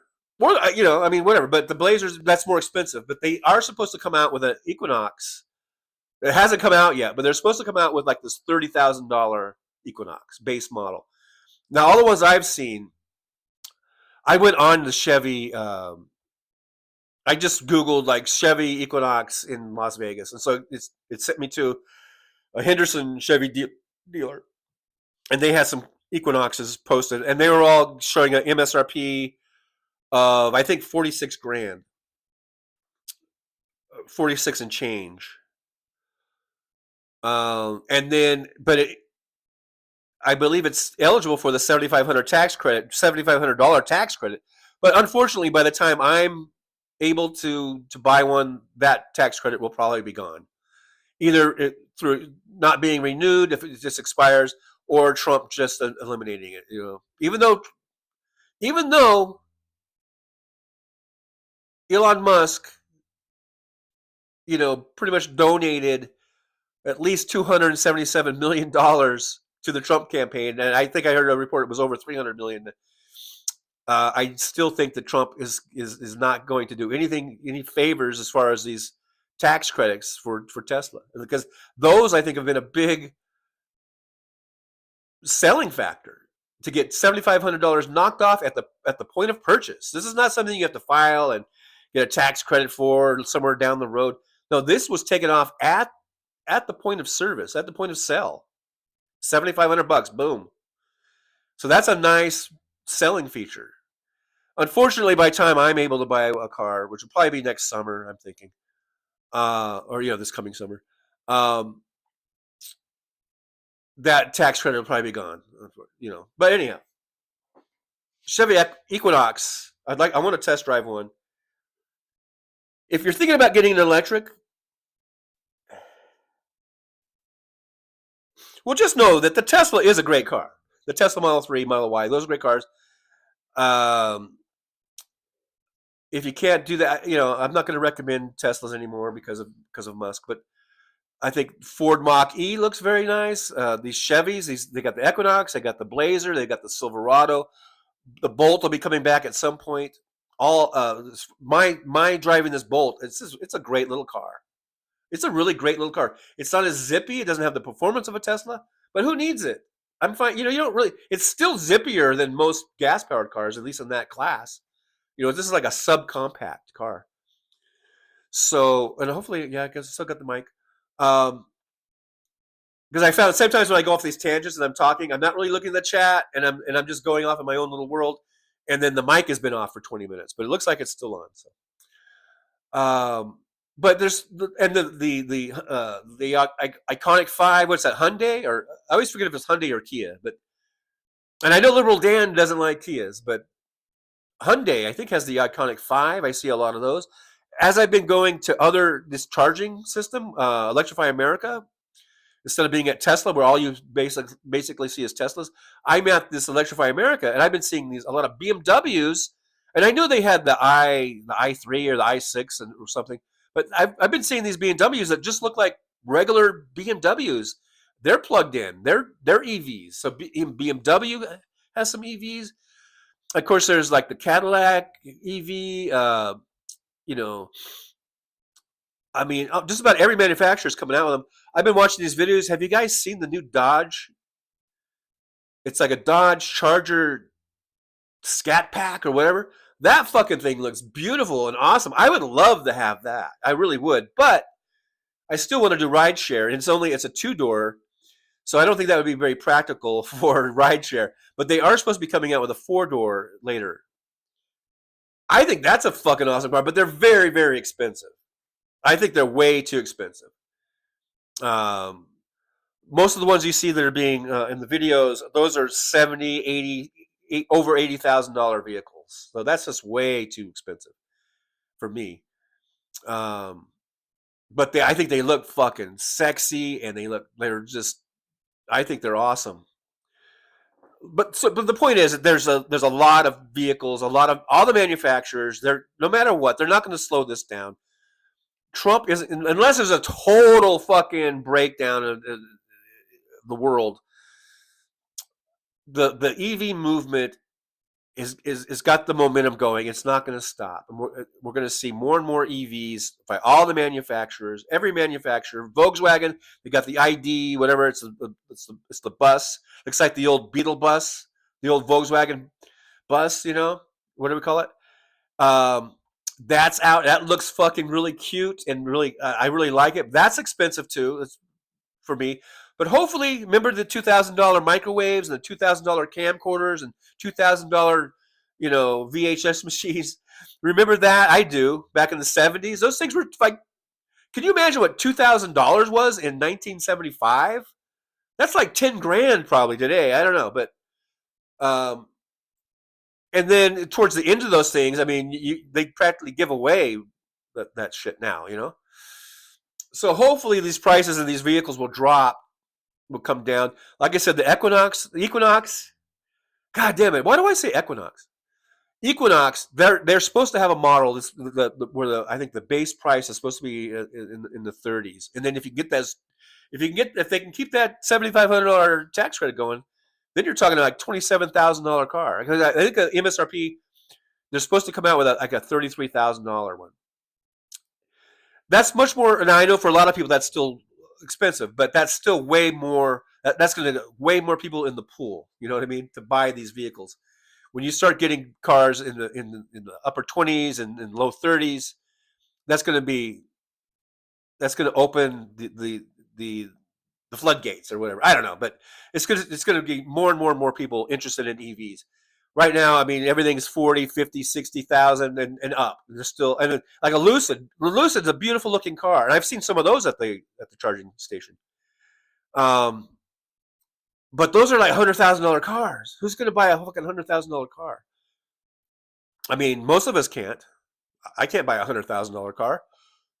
I don't give a fuck if that Lucid, massages your feet and gives you, sweet, gentle kisses behind your ears while you're driving. I'm not going to buy a $100,000 car unless I'm a millionaire, and I'm not a millionaire. But when we start getting these prices down into the 30s and stuff like that, more and more people are going to be able to buy them. So Kipsy says Charger or Challenger. No, it's a Charger. The new one, they've dumped the Challenger basically. They're not even going to make that anymore. Even the gas powered one, I don't think. But it's a Charger. But look up the new Dodge Charger EV. It's beautiful, fucking beautiful vehicle. And they had a big thing here in well, not here, but down in Phoenix area. And all of the YouTube creators that do these car videos were all down there, and all the ones that I watch, and I've watched almost every single one of them, I think. And they are having a great time. They're taking those cars out on the course. They're taking it out on the road. And they look beautiful. And I think they look beautiful. And I like the little sound thing. You can make it sound like a V8 engine. I think it's a great car, but they're like 80 grand. I'm not going to spend 80 grand, like I said, because I don't have 80 fucking grand. But I might be able to get a loan. I might be able to get a car loan, for 35 or 40. But and be able to make that payment. I don't think I can make a payment on an $85,000 car. I don't think I could even get qualified for that. So anyhow, I've been yapping. Let me see. Let me go back in the chat and see where I left off. I don't know. I was just going off on that. But so, I am a proponent of EVs. I created a channel 15 years ago, probably, on Facebook called Electric Cars to Save the World. And I intentionally named it that, even though I know that electric cars by themselves aren't going to save the world. But in a way, I think they do. I mean, some people, because I've heard people, there are proponents of EVs, supporters of EVs that say electric cars aren't going to save the world. I say they are going to save the world, because once we get to where we're off of these internal combustion engines, these ICE engines, once we are off of those, that is so huge. All of those tailpipe emissions will be gone. That's half the fucking battle right there, as far as greenhouse gases are concerned. So I do think that electric vehicles will save the world. No matter what.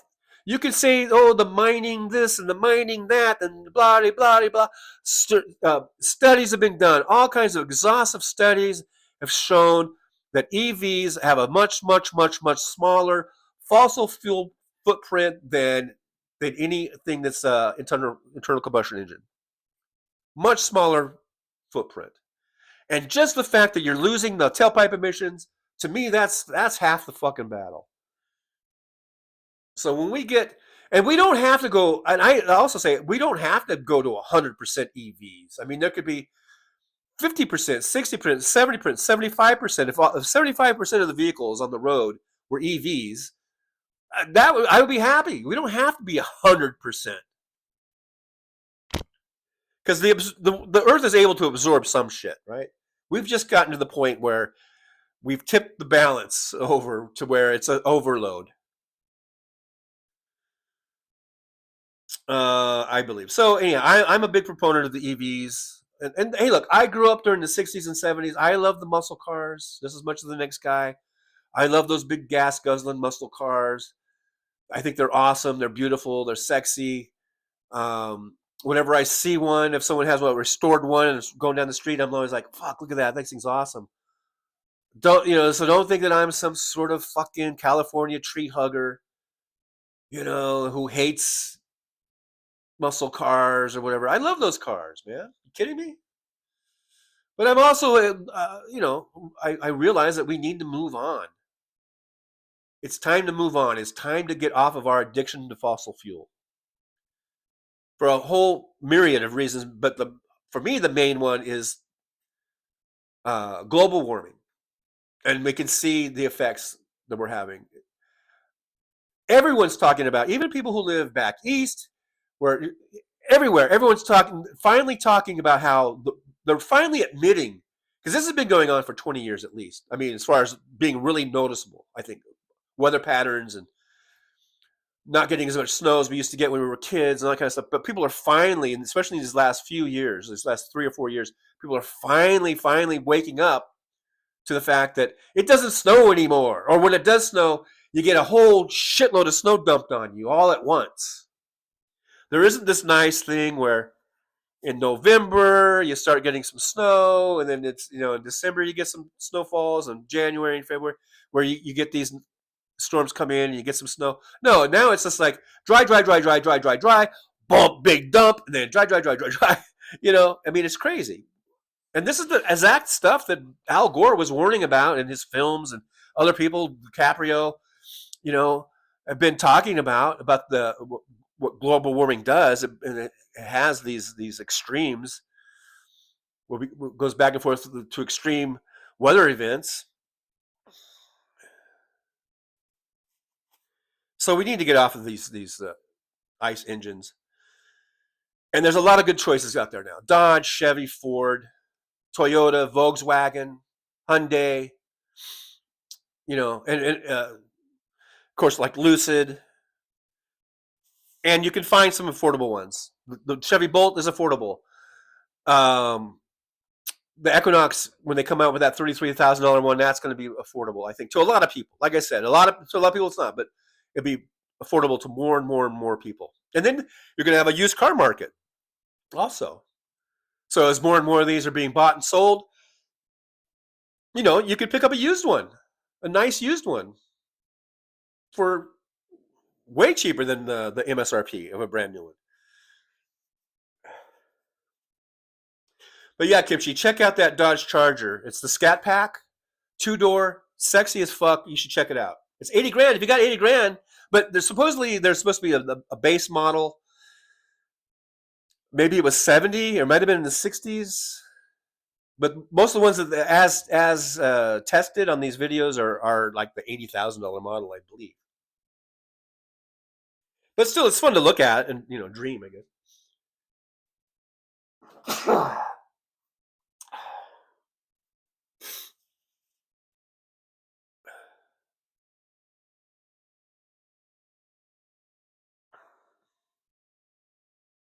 Big Dog. Oh, so yeah, I'm back. This is, Roxanne's been watching him. I guess talking about my Lyft video. Big Dog, I saw you had new vids. I'll watch them later. Yeah, check them out, Big Dog. I've been doing my little Lyft deal. I guess I'll do that for a while. I'm not gonna do it forever. Eventually, I would like to have a camera set up where I could do. I'd like to do like some of my rides and stuff, and I believe I can do that as long as I just have the camera pointing outward. I think I can do it. But eventually, but for right now, I'm just kind of doing this experience of me getting back into driving. I've been off for like 6 or 7 weeks. I'm getting myself back into the routine. In fact, I got to get back today after this show. I'm currently trying to get my my bonus. They have this whole bonus system where and this is specifically for electric vehicles, right? So if you do 80 rides in a week, then you get an extra. God, why can't I not remember? It's in the video. You get an extra $50 or $80 or whatever. And then if you do another 20, you get another amount. And if you do another 20 on top of that. So if you do like 120 rides in a week, now the bonus is up to 150. And last week it was 127. So I think it goes because as I get more rides, I go up. So at first I was like a new rider. And then now I'm like at silver level. And then as I go on, I guess I go to gold. So as you raise up in your status, I guess, as a driver, then the bonuses kind of go up. It's like a whole thing. I was kind of telling that to Jolie in one of her comments, how it's all kind of layered. It's kind of different than Uber. Uber is just like, okay, you're an EV, and theirs is like there's like a 6-week period, and if you do 220 rides in 6 weeks, you get a $210 bonus. That's how theirs is. Plus, they have other kind of incentives that they throw in there too. It just seemed kind of easier to figure out. This one's a little bit like, you go, wait a minute, how many must I do? But so far for this week, the new week started yesterday. I only did 6 rides yesterday, so I've got a long way to go. I think I can do the 80 by next Monday at 5 a.m. I think I can get 80 rides in, or 74 more rides in. I'm not sure if I can do the 120 or whatever, but I mean, it's possible, but you have to work a lot of hours. And I'm just not sure if I'm willing to do that because I'm a little old and lazy. I got a little old and lazy in my old age. But I guess that's the thing about the videos. I'm trying to show my progress on that, on getting those rides in and stuff. So yeah, check them out. Check out it's the Lyft series, I guess I got it. Big Dog says, I use Credit Karma to learn how to fix my credit. 5 years later, I bought a house. Never thought I could do that on VA disability. I feel very blessed to live in this country. Big Dog, congratulations, man. Congratulations. I'm being able to do that. That's a great thing, yeah, to get your own house. That's what I would like to do. I would like to be able to get my own place, um, get out of here and have my own place somewhere. So I'm working on it. I'm definitely working on it. Jolie, yes, if you got membership, super chats, like, subscribe, share, buy me a coffee, all that good stuff. Thanks for that little reminder. I'm just skipping on down a little bit. Suzanne, I need a used SUV or a van.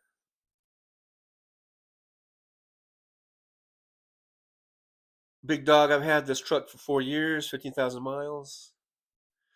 Yeah, keep your truck. I'm just saying eventually we're all going to be on EVs, whether you like it or not. It might be 5, 10, 15, 20 years, if we're still alive, if we're still around by then, but eventually EVs are going to take over the market. Josh, I'll doubt I'll ever buy a new car. And great. I mean, that they say your best value is getting a good, like a 3-year-old car with low miles. That's your best value. So absolutely. And there's going to be lots of EVs on the used car market. In fact, there are now a lot of them. Suzanne, I'm kind of sad they're burning down homeless encampments where I live. It's really bad now here in Galveston. They're burning them down? Wow. Hey, if they're going to burn them down, where are they going to go? We need to have places for them to go.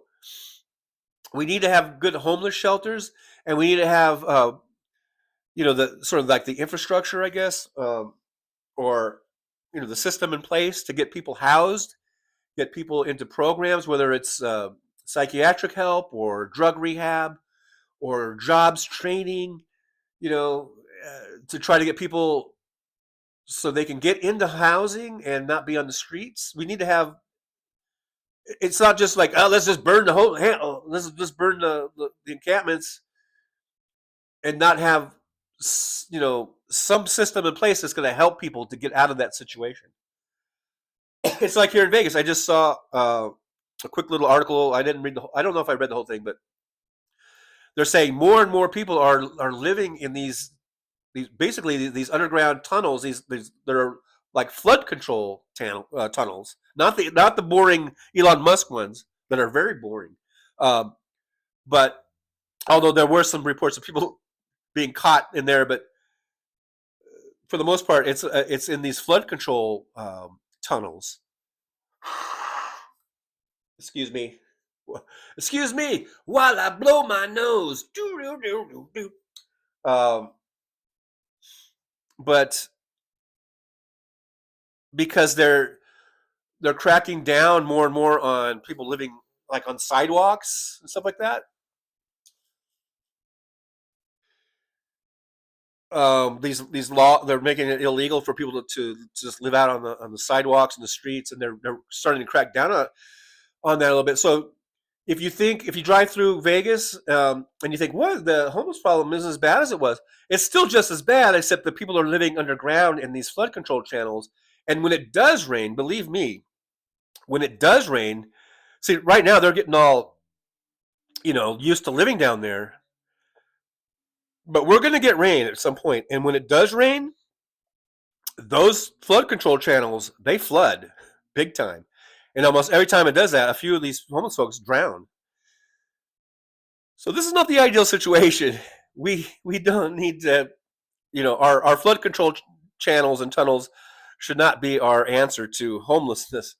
We need to have in Nevada and in California and all across this country, because it's not just in California, in Nevada. It's everywhere. Like Suzanne was talking about in Texas, it's in Oregon and Washington, and it's in Florida, and it's everywhere. I've seen it as a truck driver. I've seen the homeless under the, under freeway overpasses, and off to the side you see encampments, and so the problem is everywhere. So we need to have places where these people can go that are safe shelters, get people into housing, get people into the care that they need so that they can stay off of the streets. Give them some cash, give them some food, give them some fucking housing. We're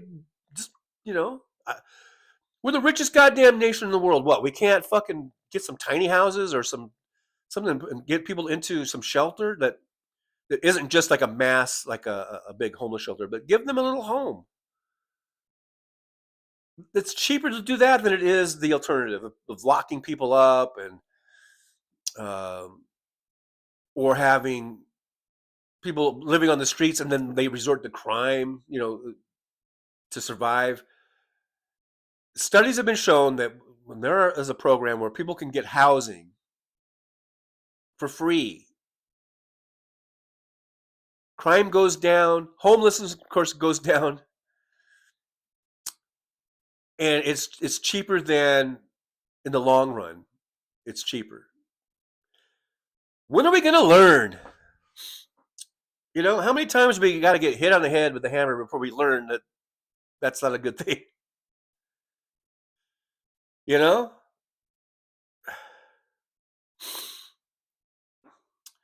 David in Grand Prairie, Texas says F and A. Oh, like F and A. I know. F and A. TJ. I remember the clean air during COVID-19 lockdowns. Well, absolutely.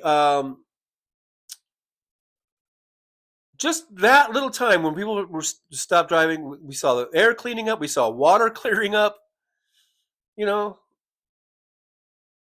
MJ Daniel, maybe not the world, but the human race for sure. Look at how fast CO2 levels dropped during COVID. Yeah, that's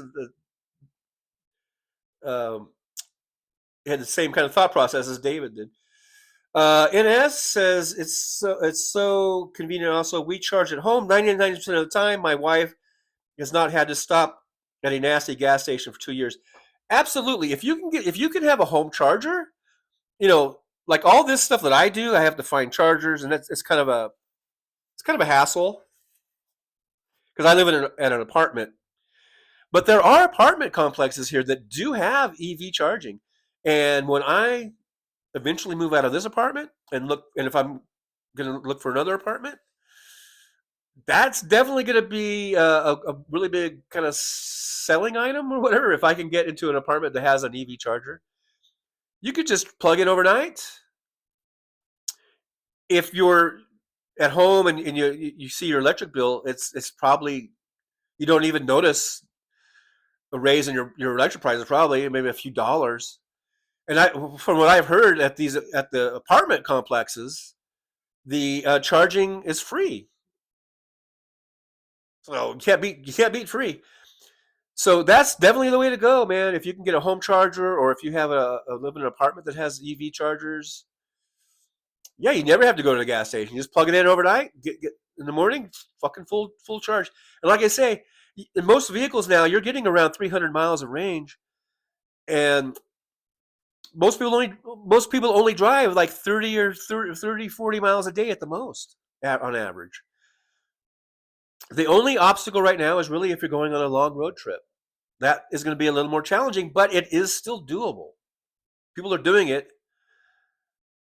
But right now, when you compare, I guess, between a gas-powered car and an EV,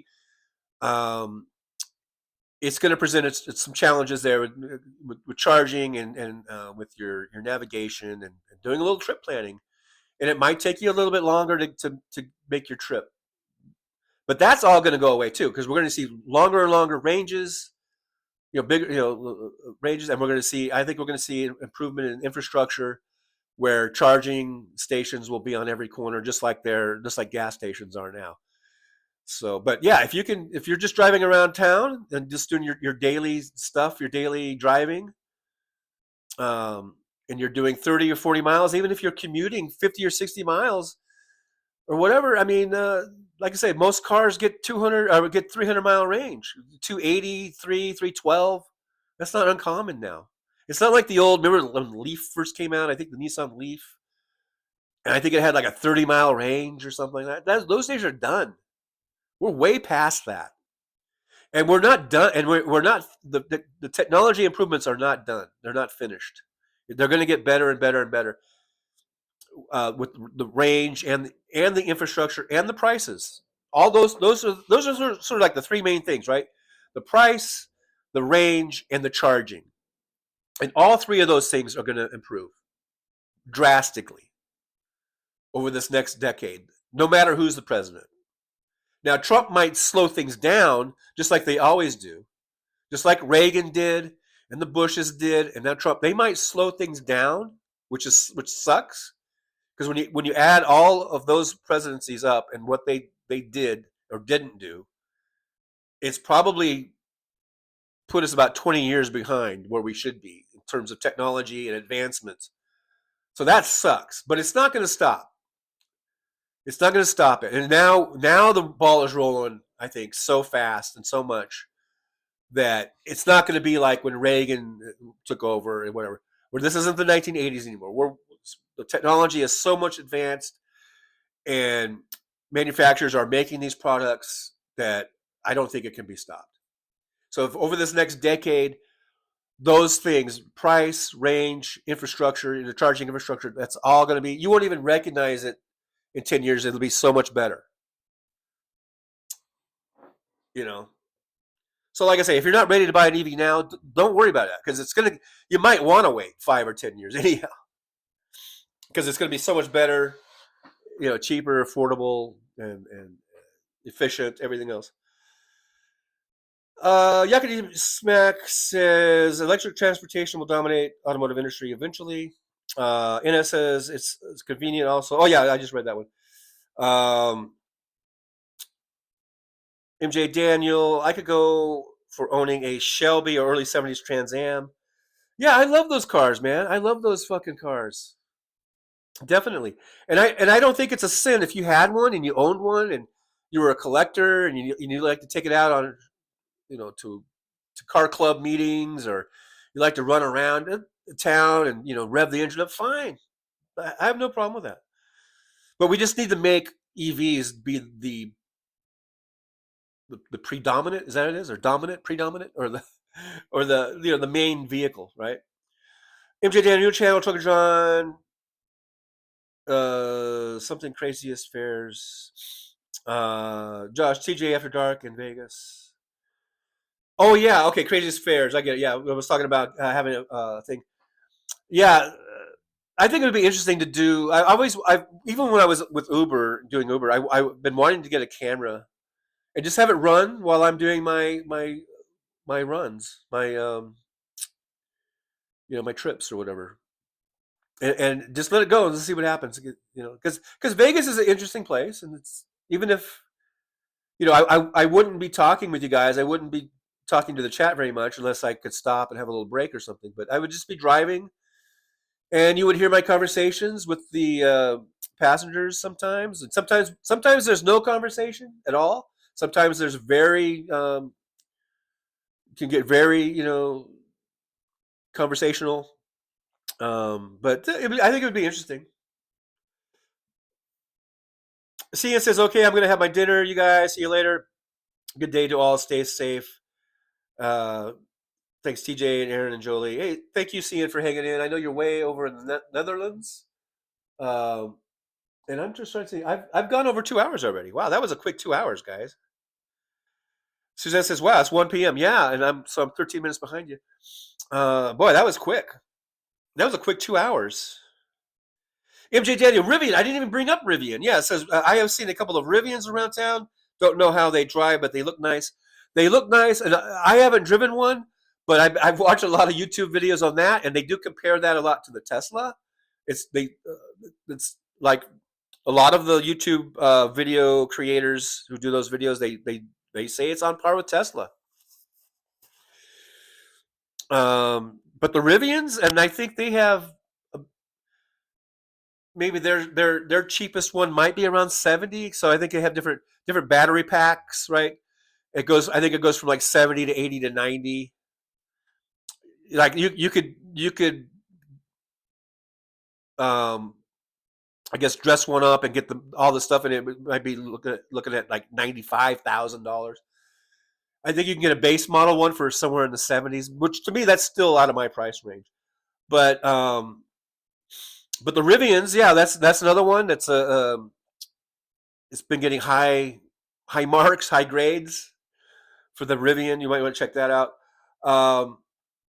Hopefully those will come down too someday in prices too. But recently at the CES, they had, I didn't watch all of it, but there's a guy that's called Out of Spec reviews. I think it's Kyle. What's his face? He's sort of the main guy. Uh, I have some issues with them. I think they're a little too techy. I think they're a little too picky. It might be a gen, whatever gen they are. They're younger than me. That might be some of it. I think about as far as how they look at EVs. As far as like, I don't know, they're like hurry, hurry, hurry. They're the hurry, hurry, hurry. They don't want to. They want to do charging, and they're a little bit too hurried for my taste. But still, they're good. They're good kids. I say kids. They're grown ass adults, but they're very smart. They know their electric shit. And anyhow, so out of spec, they were at CES here in Vegas just last week, and they were looking at a Scout. Remember the International Scouts? They're coming out with an EV, and those look, I think, even better than the Rivians.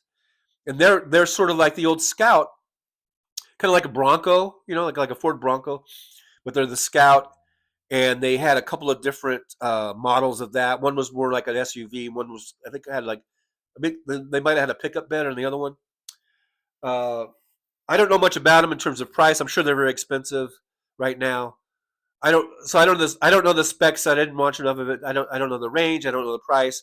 And actually, that was still like it's not in production yet. That's still sort of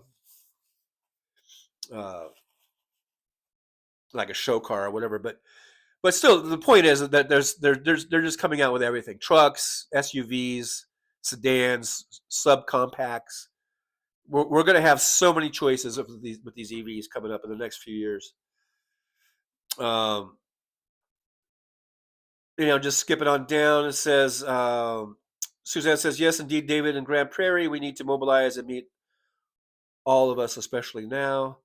Christina Weibel says, John, I was homeless in Massachusetts for 20 plus years of my life, and the problem is this, there's two. Oh, Christina, 20 years. I can't imagine being homeless for 20 years. I can't imagine being homeless for like a week. I see a lot of folks here that are homeless in Vegas. And you can tell, there's people that are homeless for a variety of reasons. I'm sure there's a whole variety of reasons. A lot of them is drug addiction. A lot of them is, psychiatric needs. But also, I think just being homeless can make you crazy. Because I think if I was homeless, I think I would turn totally crazy. You know what I mean? I would be the guy talking to himself, and I would be the guy, because I've seen people, a lot of them are on some sort of drugs, and it looks like they're fighting with imaginary people or whatever. You see all kinds of stuff. So I can't imagine being, for 20 years. My gosh, Christina. I'm glad that you said was homeless, so I'm assuming you're not homeless anymore. I'm glad you were able to get out of that, because I can only imagine how tough that must have been. Really, just so tough. And we need a viable solution to get people off of the streets and into homes. Priority one should be home and food, and then we can get whatever the problem is, whether it's psychiatric help, whether it's drug rehab, whether it's just job training or getting education, job placement, whatever it is, Paula J, I live in a shitty ass trailer. I've lived in shitty ass trailers before. Robert Perez, laughing out Johnny, thanks for the Jimi Hendrix reference. Yeah, you caught that. Robert Perez caught that. Rosanna says, I totally agree, Trucker John. You are a compassionate person. I would contribute to that. Let's start a fund. I'm not sure what that was about. A fund for homeless people or something? Yeah, that would be great. I don't know. Suzanne, I want to live in a tiny house community. Yeah, some of those tiny house communities, I would live there. I've seen some videos on tiny house communities, and they look awesome. Josh says, we rented a trailer for a couple of years and eventually bought a modest house. See, there you had a little stepping stone. A shitty-ass trailer is better than the sidewalk. Let me tell you that much. You know what I mean? Mad Max says, what keeps kids from unplugging your car from a charger so you expect to have a full charge in the morning and you come out? Well, it depends on where you're charging. I guess if you're at an apartment complex, the apartment complexes that I've seen that have chargers, it doesn't look like a place where I would have to worry about that. You know what I mean? Because you're in a gated, locked community there, and I just don't think that would be a problem. At least the ones that I've seen. Now, if you're sat on the street, that might be a different issue. But if you're in a gated apartment complex, I don't see that as an issue. Not to say that everyone that lives there is an angel or a saint, but I just don't see that as being an issue. And as far as other places, if you're at a charging station, no one fucks with your car because everyone's there. I mean, watching. So it's just I don't think it's an issue. Now I know there was some talk about LA putting chargers up on telephone poles on the street, and you could just park there and plug in on the street and then you go in, and if you don't want to stay with your car, you presumably you're parking like in front of your house or near your house, so you would just go in. That might be an issue, I guess. But I don't really see that as being an issue. Who gives a fuck? I mean, I know there are assholes in the world that do that kind of shit, but I think by and large, I just don't think that would be a problem. I don't think that would be something that most people would do. I just don't. Maybe I'm naive again. Maybe I'm just a little country mouse or whatever. I don't know. But I just don't see that as being a big problem. And if it became a big problem, then that program would not work. Putting chargers on telephone poles in the city or around the city and being able to charge. If it's going to be a big problem where people are going along and they're unplugging your car, then I guess that program just wouldn't fucking work. But at least you tried. But as far as like charging systems in an apartment complex, I don't see that as being an issue at all. And if it is such an issue, then maybe you should not live in that fucking apartment complex. But yeah, what keeps them from doing it? I guess nothing. Answer, nothing. Do I see that as being a big, huge problem? No, I don't. As far as kids doing that or any jerk, I just don't see that as being. Maybe, like I said, maybe I'm naive. Maybe I've been blessed to live in areas that aren't so bad or whatever. I don't know. I do not know. Oh shoot! I guess.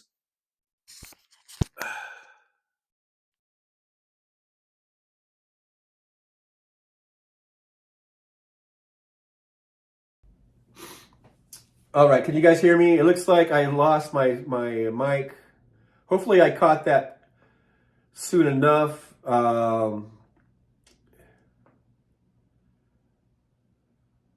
Let's see. I'm just skipping down in the chat.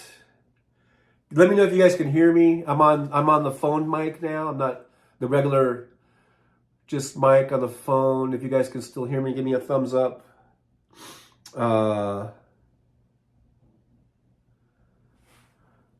I did skip down. I see some people came in. Jojo Mojo Jojo, my favorite name on the internet, is here. Paul J is here. I wouldn't mind a hybrid. Hybrids are a great way to go. I think hybrids are a great... If you're not going to get an EV, then you should probably get a hybrid. It's still gas-powered, but you're using way, way less gas, and that's a good thing. The less gas you can use, the less fossil fuels that you use, the better. Hopefully you guys can hear me. I think I got thumbs ups from looks like Aaron West. Thank you, Aaron. But I just noticed that. Hopefully I don't think I was talking too long. Hopefully you didn't miss too much of the the beautiful words of wisdom coming out of my mouth. Jolie's got to go. Got called into work. I was supposed to have a day off. Oh, hey, thank you, Jolie. Have a great day at work. I know, I think Jolie's been enjoying her job. Maybe not so much to come in on a day off, but thanks for being here and have a good one. I'm going to be ending the show here real quick. We're well over 2 hours. And I got stuff I got to... Oh, shit. Yeah, I got stuff I got to do. I just remembered something I got to do. So, anyhow, you guys are awesome. Thanks for being here. Thanks for Aaron. I saw Aaron did a little house cleaning there. Thank you so much for that.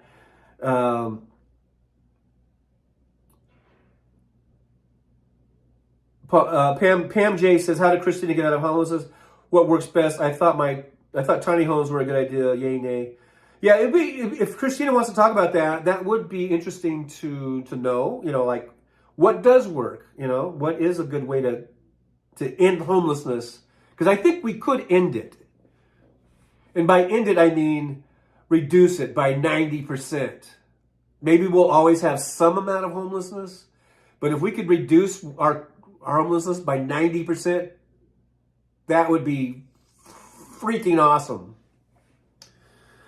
So, you know, if Christina wants to talk about that, that would be great. But there's Christina says, I got out of homelessness moving out of Massachusetts to Florida, living with my dad, have not been homeless since moving to Florida. So sometimes you got to get, you know, help from family, but we need to have concerted, I think, efforts that are on a big scale. You know, Suzanne says, Christina, you and I and everyone here should mobilize and meet with Andrea. We need to stick together, especially now. I don't know what Andrea's doing. I don't know, but Andrea's good people. Paul J, I'm in a trailer park, so a tiny home community would be an upgrade. Pam J, we got Paul J and Pam J. Any relation? I don't know. Says, but not all families can help. Yeah, and if mental illness is involved, families are expected to take care of their schizo kids. That's a lot of who is on the streets. Yeah, like I said, that's why we need a big scale. It's great that you can have family help. You know, that's a great thing. But we do need, I think the solution is going to be in a grander scale on a government level. And I'm not saying, and then I know my right-wing sister would say, oh, do you think the government's your savior? And, you know, the government is going to make everything okay. It's going to be this, you know, make this great, everything great and wonderful. No, but we do need that scale of operation. It has to be like a government program that we can get people into housing and get into, like I've said, and I'm sounding like a broken record now, but into psychiatric care, into drug therapy, into job placement or job skills training. You know, we got to get the people off the street so they can have shelter and warmth and food. You know. Anyhow, I'm just skipping on down. You guys can hear me. Okay, yeah, so there's that. Paul J, my 01 Toyota Sienna is getting tired. Yeah, 01, that's, God, 24 years, probably 25 years. It probably came out in 2000, right, or whatever. That's a lot of years. But those Toyotas, man, you know, they go for a long time. If you take care of them, treat them right, you can get 300,000-400,000 miles on a Toyota. Josh says hybrid makes sense. We've been using diesel electric locomotives and shipped for a century. Hey man, I'm a big proponent of like Toyota Prius. I think they're a great car. And there's all kinds of hybrids out now. Pam J, thank you, John. This is a nice place to hang out. Yeah, Pam J, good. I'm glad you like it. I hope you come back and hang out with us some more. Make sure you like, subscribe, and share. Let's share that show out. Michael McAndrews, what happened to Fancy? Hey, Michael, first of all, good to see you. Thanks for being here. And no one knows what happened to Fancy. We do not know. We know she just disappeared, and I know we're all concerned, but I have no idea.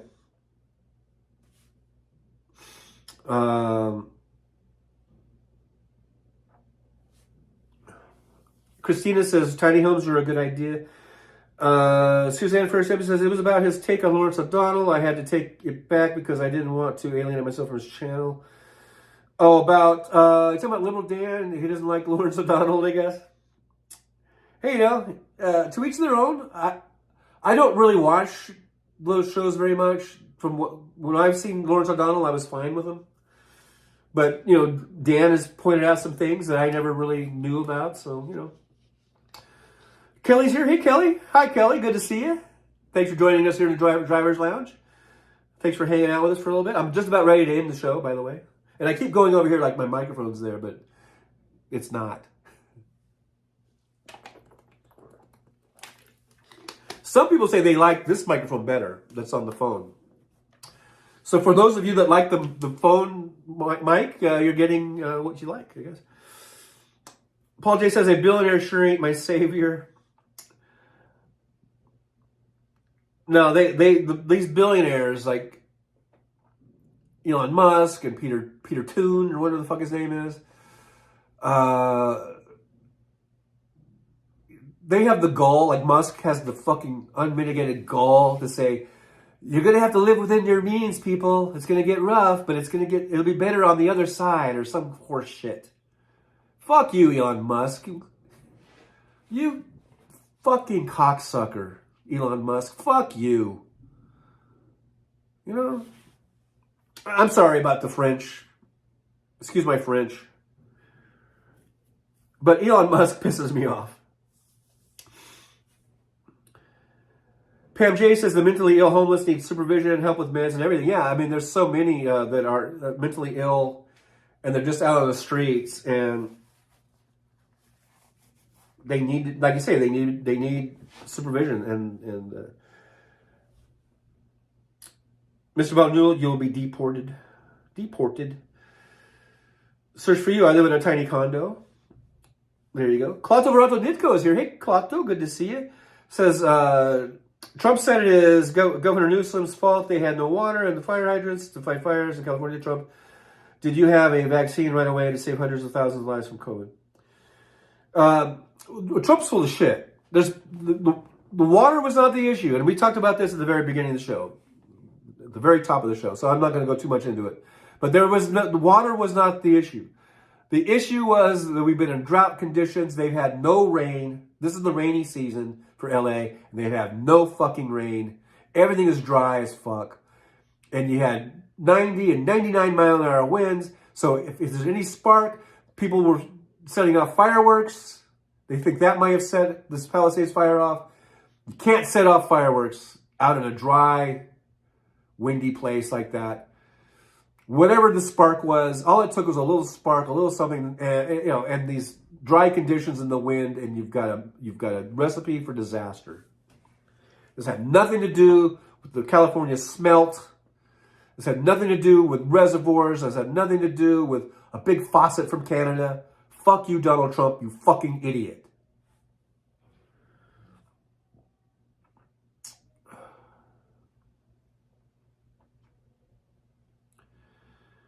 Claudio Nicholas says, Trucker John, hello from Los Angeles and Inglewood. Hello, Claudio. Hope stay safe down there. You know, I don't know exactly where you are. If you might be out of the fire area, but I'm sure that all the smoke and everything is affecting you. So be safe down there. And be ready to go if you need to have a go bag ready. You never know. You might have to evacuate. So search for you, Peter Spittoon. I don't know. Michael Mustangs. Yeah, I don't like Musk. Bad Max says I would like a plug-in hybrid. I've got a Honda CR-V hybrid, but it isn't a plug-in. It's more like a F1 Cruise system where the battery gets charged by braking and it helps the petrol engine.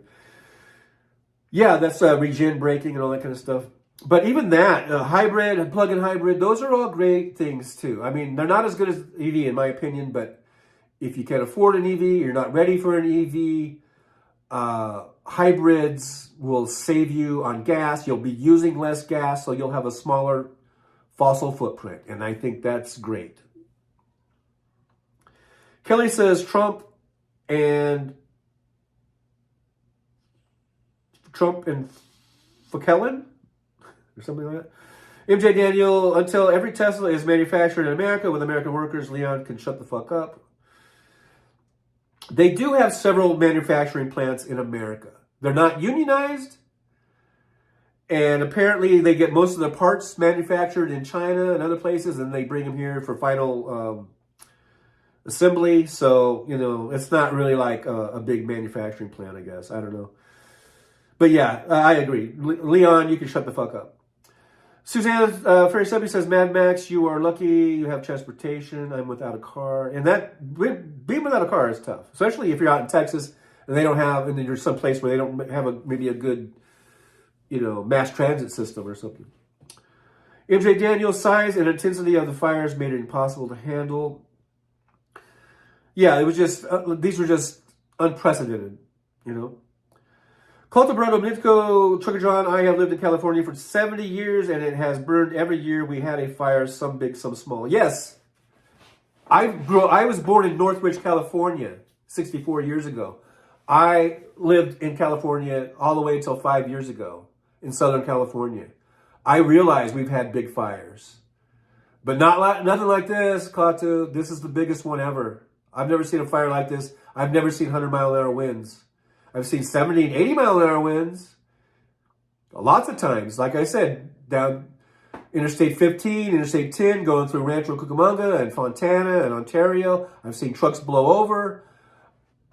We get high winds. I've never seen 99-mile-an-hour and 100-mile-an-hour winds before. And I've never seen a rainy season where we had no rain. Yeah, we've had big fires. We have big fires all the time, but not to this extent. This is the biggest one ever. I mean, all these fires combined, all at the same time, taxing the system, taxing the delivery system, and the winds making it impossible to do airdrops. I know we get fires all the time, Klaatu. I lived there. I'm there from there too. But not to this extent. Nothing like this. Nothing. I challenge you to give me an example where the fires were to this extent. All at once, 6 or 7 fires, all in the LA area. Almost in like a perfect circle. Almost like someone went around starting fires, I guess. I don't know. But to have basically Pacific Palisades wiped out like it was hit with a bomb. I've seen that on a much smaller scale. Never to this extent. Kelly says the next 4 years are going to be bumpy. Buckle up. Yeah, they will be. We're going to buckle up, but you know what? We're going to buckle up together. We're going to ride this thing out together. All right? Let's stick together and we can make it. I think we can make it. Michael McAndrews, hold my beer. MJ Daniel, I have not heard the Democrats are giving all the water to the homeless migrants. Surprising. Wait.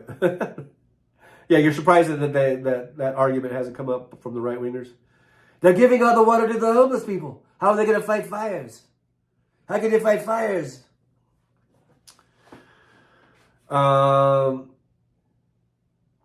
J., how different do EVs feel to drive? Well, they're pretty much the same, but it's zippier. Even this Bolt, which is kind of slow compared to the Tesla, it's got a lot of zip to it. You just hit the gas and you take off.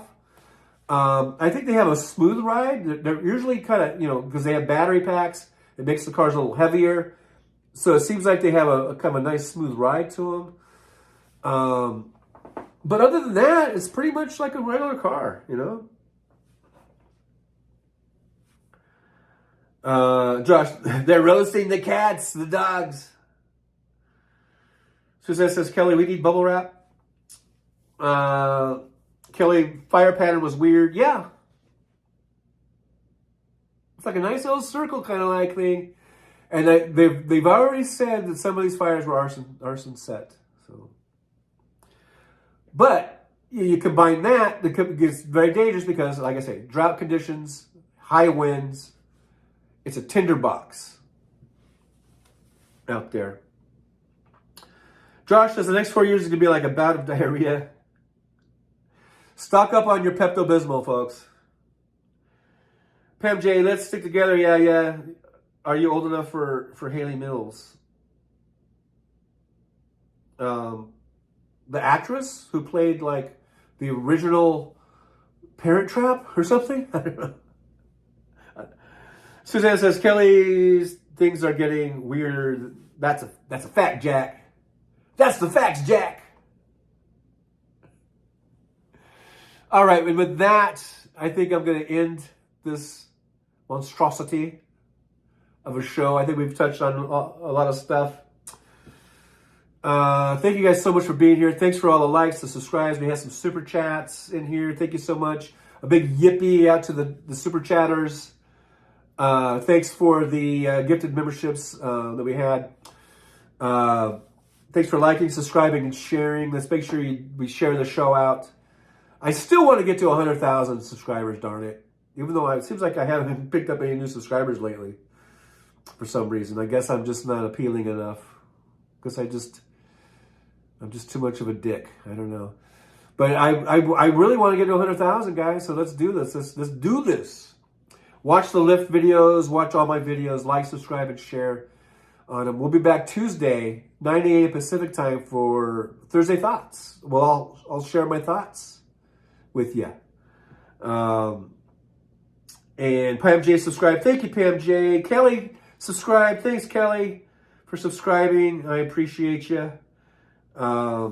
Search for you. They don't get us. Search for you. See you, TJ. So yeah, make sure you hit that subscribe button and the share button. Sharing is caring. So do that. And like I said, I'll see you guys Thursday morning, 9 a.m. Pacific time for Thursday Thoughts. Well, I'll be sharing my thoughts with you. And then also on Thursdays, I come back on at 3 p.m. Pacific time to do a little House Sparks pre-show warm-up. Because a lot of us in here are sparklers because we like House Sparks. And so, but if you're not a sparkler, you can still hang out. Hang out with us for about an hour at 3 p.m. Pacific time. Just remember, I am in the Pacific time zone. So adjust accordingly. And I'll see you guys. So Thursday is like a twofer. It's like double. It's like 2 days. Like my old football days, and during Hell Week, we would do 2 days. 1 in the morning, 1 in the afternoon. So Thursdays are our 2 days. Aaron says, thanks for lounging with us. Yes, thanks for lounging with us over here in the driver's lounge. And thank you, Michael Andrews. I'm seeing Michael in there. Pam J, Kelly, everybody. Christina Weibel, thank you so much for being here.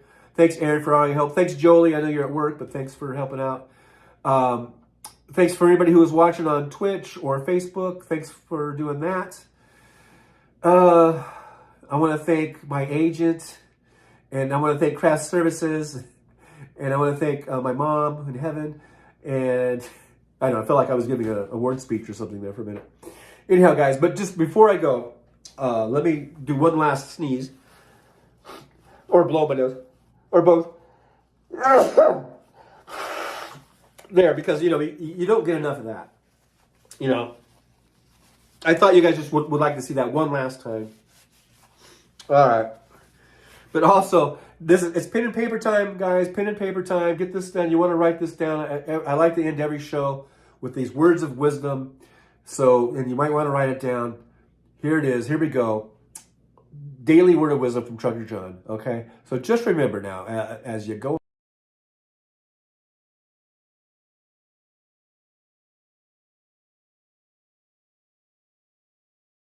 Well, it's time to say goodbye. The show has come to an end. But don't be sad, no, don't you cry. We're all gonna come back and meet again. Have some fun times, hopefully nothing too bad.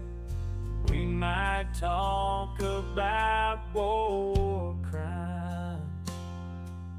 Might talk about Baghdad. I doubt we'll talk about door chimes. But if we did, I'd be only too glad. So hostile of Easter, baby.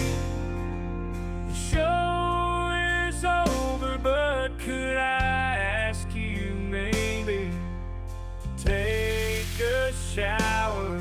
No, that's not what I meant, but I couldn't think of anything to rhyme with over. Now my whole rhyming scheme is all screwed up. Oh shit, I should have stuck to truck driving, who I tried to kid. At least when I was out there driving, I could handle a skid. But doing this live stream, baby, has been a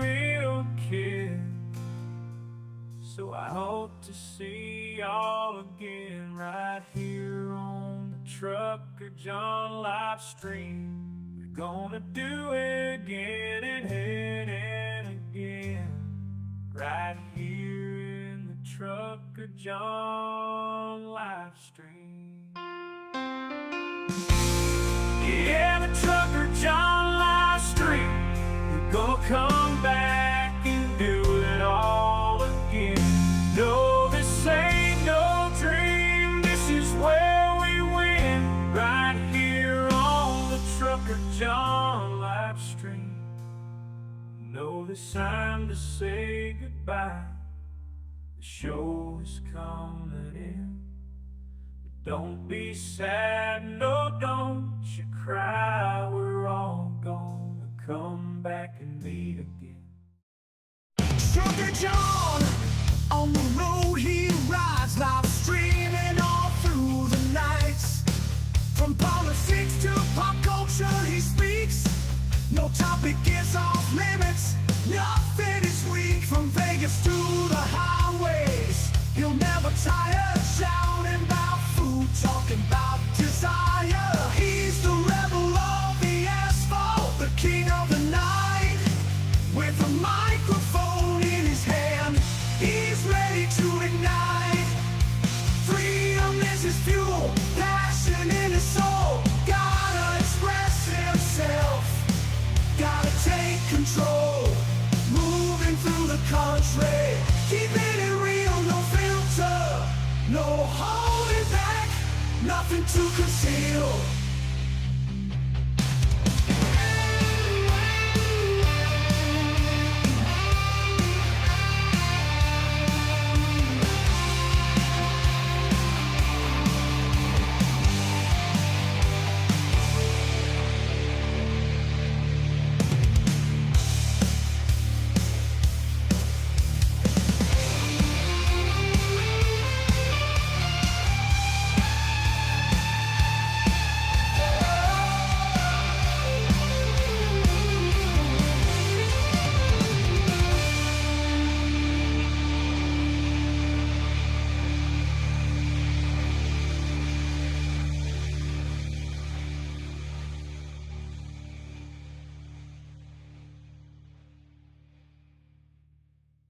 Rolling down the highway in my rusty old rig. I'm a retired trucker, but my spirit's still big. Living in Vegas, where the lights never sleep. Broadcasting my thoughts for the world to keep. From politics to pop culture, I've got it all. Sharing my views, no matter how big or small. Talking about food, the movies and bugs, shining a light on all the social issues. No shows, I've driven through the desert, seen the city so bright. But now I'm living in a different kind of fight.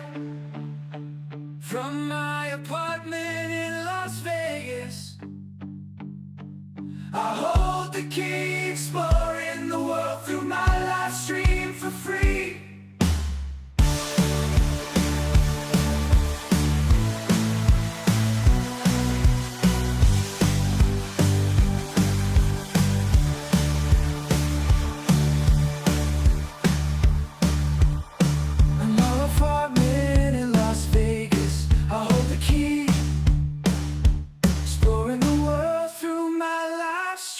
For free.